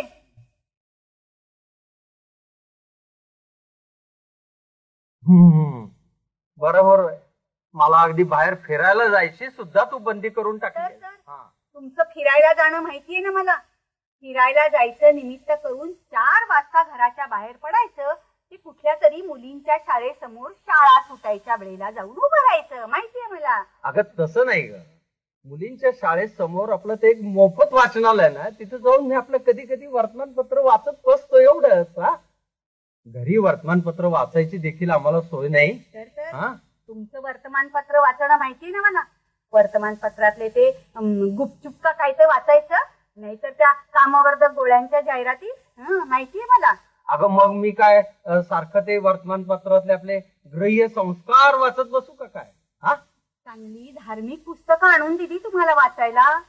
रेशमी बांधणीतली गीता आणून दिली होती, तर त्या गीतेच्या पोटात कामशास्त्राचं पुस्तक घालून वाचत बसायचे तुम्ही. हे बघा भगवान श्रीकृष्णाने एकदा शाप दिला ना तुम्हाला, म्हणजे कळेल बघा. त्या भगवान श्रीकृष्णाचं काही नाव सांगू नकोस मला. 16,108 बायका असून देखील गोकुळातल्या गवळ्यांच्या संसाराचा गोकाळ काला करायला ज्यानं माग पुढं पाहिलं नाही त्याचं मला काय भय दाखवतेस? बाई बाई बाई बाई, आहे का देवाधिकांचं काही? अहो म्हातारपणी शोभताय का हे? म्हातारपणी? म्हातारपणी कोण? मी काय म्हातारा झालोय? आता तुझ्याशी लग्न केल्यापासून मात्र एकदम 10 वर्षांनी म्हातारा दिसायला लागलोय हे खरं. तसं पाहिलं तर नाहीतर काही माझं वय झालेलं नाही. तुमचा हा पोरकटपणा पाहिला ना, म्हणजे तुमचं वय झालंय असं वाटायचंच नाही. तंबाखू खायचं निमित्त करायचं आणि कसल्या त्या कोकेनच्या का ठोकेनच्या गोळ्या सगळ्यात बसायचं. माहितीये मला. माझी आई आता पुरे कर ग हा फाजीलपणा. नवऱ्याची इतकी नाचक्की करतेस. अगं पुढच्या जन्मी कोण होणार आहेस तू? कोण? तुमची बायको होण्यापरी वाईट जन्म राहिलाय का कुठला? आपल्या पूर्वजांनी जो नियम घालून दिलाय ना की बायकांना स्वातंत्र्य देऊ नये, न स्त्री स्वातंत्र्य मर्यादी, तेच खरं. तुमच्यासारख्या पुरुषांना द्यावं का स्वातंत्र्य? पायातल्या पायपोसाप्रमाणे वागवायला हवं तुम्हा पुरुषांना. या आजकालच्या मुलींनी नवरे लोकांना मोकळं सोडलं आणि वाटोळं करून टाकलं देशाचं. तुम्ही वाटेल ते शोध लावा, वाटेल त्याला स्वातंत्र्य द्या, पण या नवरे लोकांना इकडचं इकडे हलू देऊ नका. त्या दिवशी हे नवरे स्वतंत्र होतील ना, त्या दिवशी बायकांच्या आयुष्याचं वाटोळं झालंच म्हणून समजा. वा वा वा, त्या पहा स्वर्गातल्या झाडून साऱ्या अप्सरा आमच्या पतिव्रतेवर पुष्पवृष्टी करायला आभाळात बसल्यात. वा वा वा, पहा पहा, स्वर्गात एवढे देव असताना यांना फक्त अप्सराच दिसतात. बाई बाई बाई बाई, तुम्ही स्वर्गात गेल्यावर काय धुमाकूळ घालून ठेवाल ते एक परमेश्वरच जाणो ग बाई. पण काय हो, तुम्ही आणि स्वर्गात जाणार? म्हणजे मी काय तुझ्या बरोबर नरकात येऊ का काय? 5 वेळा लग्न करून मी स्त्री जातीवर एवढे उपकार केले आहेत की मला स्वर्गात घेऊन जाण्यासाठी एखादा देवदूतच आला पाहिजे. हो, देवदूत नाही, घरी अवधूत भाऊजी येणार आहेत. चला चला म्हणते ना. अगं अत्र्यांनी नाटकातच ते थांबले असं नाही, तर चित्रपटाकडेही वळले आणि ब्रह्मचारी हा चित्रपट त्यांचा अतिशय गाजला. मास्टर विनायक आणि मीनाक्षी ही जोडी त्यात फार गाजली. मीनाक्षी हिनं तोकडे कपडे घातले होते म्हणून त्यावेळेला लोकांच्यात चर्चा झाली, टीकेचा विषय झाला. तोकडे जरी कपडे असले तरी आता आपण जे काही दूरदर्शनवर पाहतो त्या मानानं बरेच लांब होते, पण त्या काळातल्या टीकेला मात्र तेवढेसे योग्य होते असंच म्हणावं लागेल. त्याच्यात दामोदर मालवणकरांची भूमिका गाजलेली होती. हा चित्रपट इतका गाजला की नाशिकला एक जोडपं, त्यातलं जे गाणं आहे यमुना जळी खेळू खेळ कन्हैया का, हे गाणं म्हणत म्हणत त्या डोहात उतरलं आणि बुडून मेलं. ती बातमी वृत्तपत्रात आल्यावर राहिलेले लोक म्हणले, अरे ब्रह्मचारी आपण पाहिलाच पाहिजे. आचार्य अत्रे म्हटले, मी काय फक्त विनोदी चित्रपट काढतो, चांगला प्रबोधन करेल असा सुद्धा मी चित्रपट काढू शकतो. म्हणून महात्मा फुले हा चित्रपट आचार्य अत्रेंनी काढला. त्याच्यामध्ये त्यांनी भूमिका कोणाकोणाला दिल्या होत्या? संत गाडगे महाराजांना भूमिका करायला लावली होती. महर्षी धोंडो केशव कर्वे यांनी त्या चित्रपटात काम केलंय. कर्मवीर भाऊराव पाटलांची त्याच्यात भूमिका आहे. प्रबोधनकार ठाकरे, बाळासाहेब ठाकरेंचे पिताश्री यांची त्यात भूमिका आहे. शाहीर अमरशेखची भूमिका आहे. असे सगळे दिग्गज घेऊन हा चित्रपट काढला, पण चित्रपट पडला. पडल्यावर सुद्धा अत्र्यांनी त्याच्यावर जी आपली टिप्पणी केली ती विनोदी पद्धतीनेच केली. एकाने विचारलं, अत्रे साहेब चित्रपट का पडला? तर ते म्हणले, साधा आहे, महात्मा फुल्यांनी आयुष्यभर मागासवर्गीयांसाठी काम केलं म्हणून हे सवर्ण लोक, ब्राह्मण वगैरे कोणी बघायला तो आले नाही, आणि मी ब्राह्मण, मी काढला म्हणून हे मागासवर्गीय बघायला आले नाही. अशामुळं तो चित्रपट पडला. आपल्या चित्रपटांना प्रसिद्धी मिळावी म्हणून अत्रेंनी स्वतःच साप्ताहिक सुरू केलं, नवयुग. 1940 मध्ये नवयुग मधनं चित्रपटांचे परीक्षण यायला लागले, चित्रपटातले फोटोग्राफ त्याच्यात यायला लागले, आणि विशेष म्हणजे व्यंगचित्र ही वृत्तपत्रामध्ये यायला सुरुवात झाली. नवयुग मधली व्यंगचित्र इतकी प्रभावी होते की राजकारणामध्ये सुद्धा त्याचा दबदबा होता.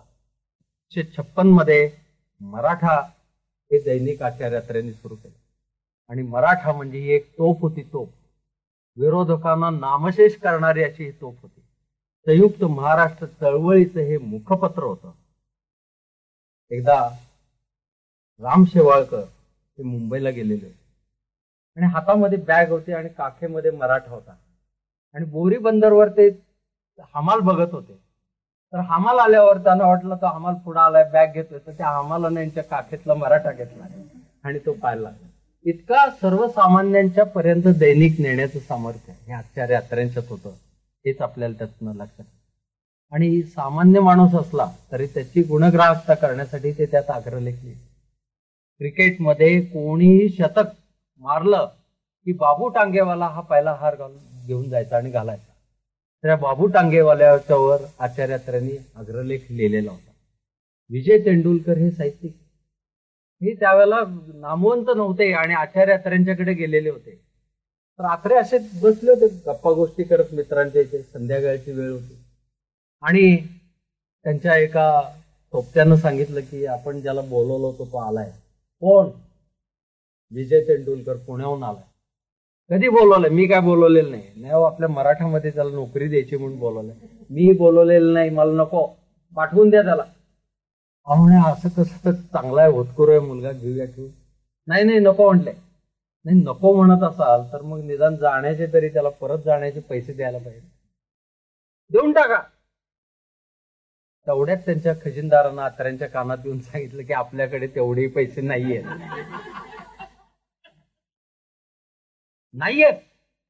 ठेवून घ्या त्याला. आणि विजय तेंडुलकर मराठामध्ये लागले आणि उत्कृष्ट असे चांगले साहित्यिक झाले. आचार्य अत्रे ही जास्त सर्वांना माहिती असते म्हणजे उत्कृष्ट वक्ता म्हणून. लाखाची सभा ही आचार्य अत्र्यांच्या पासून भरायला लागली. अत्र्यांचं भाषण म्हणजे लाखाची गर्दी असं समीकरण झालं. अत्रे अतिशय हजरजबाबी होते. व्याख्यानामध्ये एकदा ते सुरुवात करताना म्हणजे सभ्यग्रस्त हो, तर एक जण वात्रट होता तिकडून जोरात ओरडला, ओ तुम्हाला नाही म्हटलं, खाली बसा, सभ्यग्रस्तांना म्हटलं. आचार्य अत्र्यांचं पुण्यामध्ये वसंत व्याख्यानमालेमध्ये भाषण होतं आणि त्यांना तिथं आल्यावर कळलं की 2 दिवस आधी इथं नर फाटकांचं भाषण झालं आणि नर फाटक असं म्हणाले की झाशीच्या राणीनं युद्धामध्ये भाग घेतला, पण 18 तास ती घोड्यावर बसली की नाही, तिनं अगदी स्वातंत्र्यासाठीच फक्त लढाई केली का नाही, हा वादाचा विषय होऊ शकतो, हा इतिहासातला अभ्यासाचा विषय होऊ शकतो, असं काहीच त्यांनी प्रतिपादन केलं होतं. अत्र्यांना भयंकर राग आला की नर फाटक झाशीच्या राणीच्या बद्दल अशी शंका घेतात. म्हणून अत्रे साहेब ज्यावेळेला बोलायला उभे राहिले त्यावेळेला एकदम सुरुवात केली त्यांनी अशी, कुठं आहे तो नर फाटक्या? परवा इथे येऊन तो काहीतरी बडबडून गेला की झाशीची राणी 18 तास घोड्यावर बसली होती का नाही, त्या नर फाटक्याला इथं आणा, पुन्हा धरून आणा आणि या वसंत व्याख्यानमालेच्या खुर्चीत बसवा. मी खुर्ची माग पुढं अशी हलवत राहतो म्हणजे घोड्यावर बसणं काय असतं ते त्याला कळेल. याचा अर्ध्या तासात धोतर नाही पिवळं झालं तर आत्रे नाव लावणार नाही. अरे एक युवती स्वातंत्र्य लढ्यामध्ये भाग घेते, पाठीवर बालक बांधलेला आहे, हातामध्ये शमशेर आहे, दुसऱ्या हातामध्ये लगाम घेतलाय आणि एवढी घोडदौड करते आणि हा नर फाटक्या असं बोलतोय. एखाद्या व्यक्तीचं काही चुकलंय म्हटलं की आत्रे मधला मार्ग नाही, फार फोडून काढायचं, अशा त्यांच्या या सभा गाजत होत्या. एकदा एक राजकीय सभा होती, सर्व पक्षाचे लोक व्यासपीठावर होते आणि आत्रे साहेबांचं भाषण रंगात आलं होतं. तेवढ्याच एकानं हातात त्यांच्या काहीतरी चिठ्ठी आणून दिली. त्यांनी चिठ्ठीचं ते वाचन केलं. इथं एक हरवलेला मुलगा सापडलाय, त्याचे आई वडील इथं असतील तर त्यांनी व्यासपीठाच्या या डावीकडे येऊन त्याला घेऊन जावं आणि इथं जर अन्य कुठले राजकीय पक्ष चुकले असतील तर त्यांनी इथे येऊन मला भेटावं, त्यांचा बाप इथं उभा आहे. म्हणजे मध्ये आलेल्या चिठ्ठीचा वापर करून सुद्धा तो व्यत्यय म्हणून न धरता सभा कशी रंगवायची हे आचार्य अत्र्यांच्याकडनंच आपल्याला पाहावं लागतं. अत्रेंचं एक सभेबद्दलचं तंत्र होतं. विनोदाचा एकदा क्लोरोफॉर्म टाकला की सभेला मग आडवं तिडवं नंतर कसंही कापा म्हणायचे आणि ते त्यांनी पहिल्या 2-4 वाक्यामध्ये सभा हलवायचं सामर्थ्य हे आचार्य अत्र्यांच्या मध्ये होतं. एकदा मात्र अत्र्यांना एक चमत्कारिकच आमंत्रण आलं. ते म्हणजे अपराध मीच केला या नाटकाचं उद्घाटन करण्याचं आलं. इथपर्यंत ठीक आहे, पण भाषण करायचं नाही म्हटले. मधुसूदन कालेलकरांनी ते नाटक लिहिलेलं होतं. आचार्य अत्र्यांनी मदत केली होती. ते म्हणले मी कशाला लिहू हे, कारण हे नानावटी खटल्यावर आहे आणि काळजी खटल्यावर तर तुमचं तर नाटक तो मी नव्हेच अतिशय गाजलेलं आहे. लोक म्हणतील तुम्ही त्याची काहीतरी अशी कॉपी केली. नाही म्हटले तू कर, म्हणून त्यांनी सबंध मदत केली होती आणि नाटकाचा पहिला प्रयोग. अत्र्यांनी त्या पडद्यामधनं डोकं बाहेर काढलं. तिथं फीत होती, हातामध्ये कात्री धरलेली. लोकांना वाटलं आता कापतायत, तर त्याच्या आधीच ते फक्त बोलले, लोक हो, आज मला इथं या नाटकाच्या उद्घाटनाला बोलवलंय. मला कालेलकरांनी सांगितलंय भाषण करायचं नाही, म्हणून मी आज भाषण करणार नाही. या जगामध्ये कोणतीही गोष्ट जन्माला यायची असेल तर पहिल्यांदा ती कापावी लागते, म्हणून मी इथे कापतो आणि नाटकाचा जन्म झाला असं जाहीर करतो. म्हणजे एक वाक्य मिळालं, त्याच्यातनं सुद्धा त्यांनी भाषण न करताना संपूर्ण श्रोतृवृंदाला हे जिंकून घेतलेलं. अत्रे म्हणजे विनोद हे समीकरण तर महाराष्ट्राच्या प्रत्येकाच्या मनामध्ये बिंबलेलं आहे. आचार्य अत्रे एकदा त्यांच्या कार्यालयामध्ये काम करत बसलेले होते, वरळीच्या मराठा कार्यालयात शिवशक्तीमध्ये. तर त्यावेळेला तिथे कोपऱ्यावर त्यांच्या इथे बाहेर एक गाढव मरून पडलेलं आणि ते एकाने येऊन सांगितलं की अत्रे साहेब भाऊ ते गाढव मरून पडले, घाण सुटायला लागली आहे, काय आहे, काहीतरी करा व्यवस्था. असं आहे, लावा फोन म्हटले, कमिशनरला लावा फोन. त्याला वारा देसाई नावाचे कमिशनर होते. त्यांना ते म्हणले मी अत्रे बोलतोय, अहो इथं गाढव मरून पडलंय, काय ते उचलाल की नाही. हा, तर ते कमिशनर साहेबही म्हटले आत्रे साहेब, तुम्ही जगाची सगळ्या घाण काढताना या मराठातनं, तर तेवढं काय गाढव तुम्हाला उचलून टाकता येत नाही का? कमिशनरनं तुम्ही फोन करताय. ते म्हणले हो तुम्ही म्हणताय ते बरोबर आहे, मी सगळ्या जगाची घाण काढत असतो, हेही मी उचलून टाकेन, त्याची तुम्ही काळजी करू नका. पण आपल्या हिंदू धर्मामध्ये एक प्रथा आहे की कोणी गेलं तर त्याच्या जवळच्या नातेवाईकांना पहिलं कळवावं, म्हणून मी आपल्याला पहिल्यांदा हे सांगतोय, बाकी तुम्ही काळजी करू नका. आत्रे हे फार अतिशयोक्तीने बोलायचे असं सगळे म्हणायचे. पु ल देशपांडे तर म्हणायचे की आत्र्यांना शाळेमध्ये बहुतेक बेचे पाडे नव्हते. 2001 के 2000, 2002 4000, 2003 6000 असेच पाडे असले पाहिजे. आणि त्यांच्यावर सगळे जर आरोप करायचे अतिशयोक्तीने बोलतात. आणि एकदा विठ्ठलराव गाडगेच म्हटले होते हे अतिशयोक्तीने बोलतात, तर आत्रे म्हणले बघूया ना एकदा धडा शिकूया.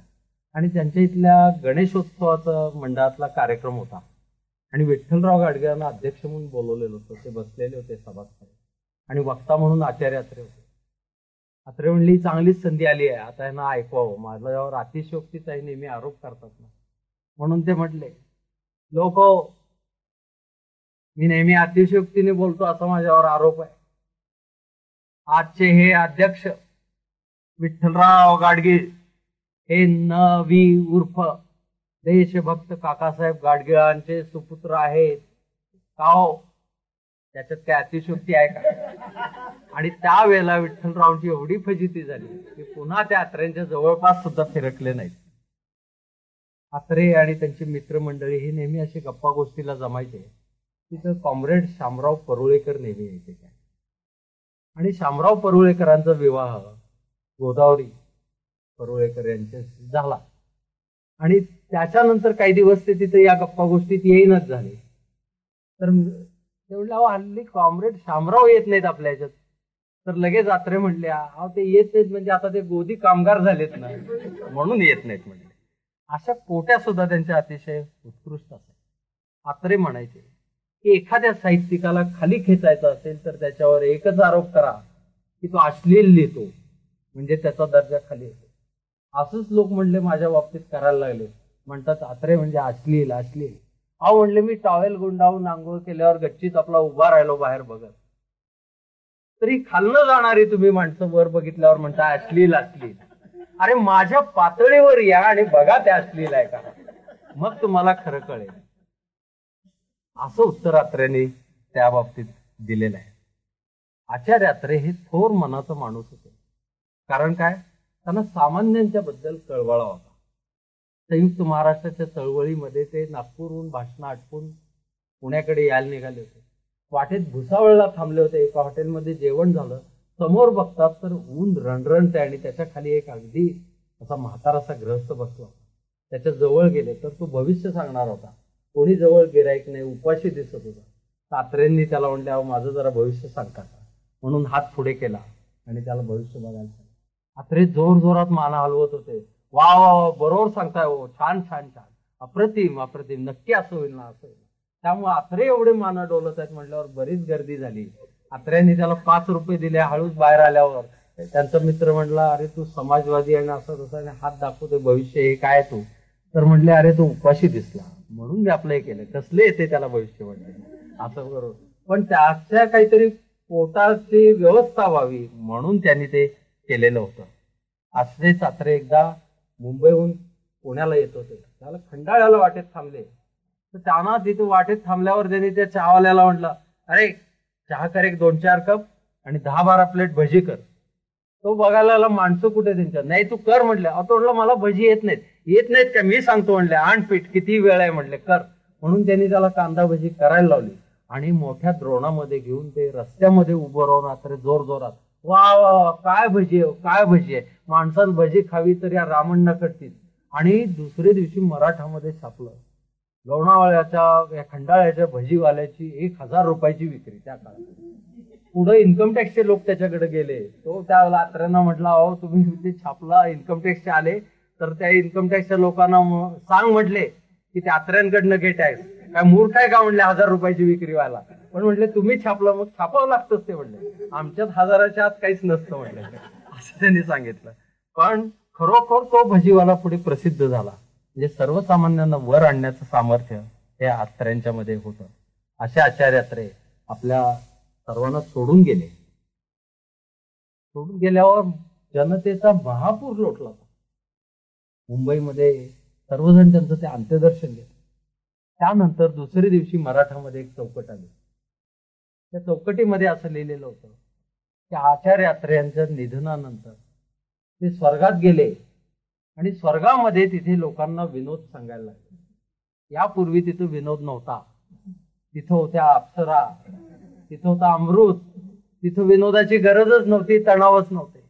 पण हे तणाव दूर करायला अत्र्यांचे विनोद तिथे सुरू झाले आणि अत्रे साहेब विनोद सांगतायत म्हटल्यावर देव आणि इतर लोक तिथले मोठमोठ्यानं हसायला लागले आणि या हसण्यामुळे गडगडाट झाला आणि त्यातनं हा पाऊस पडला.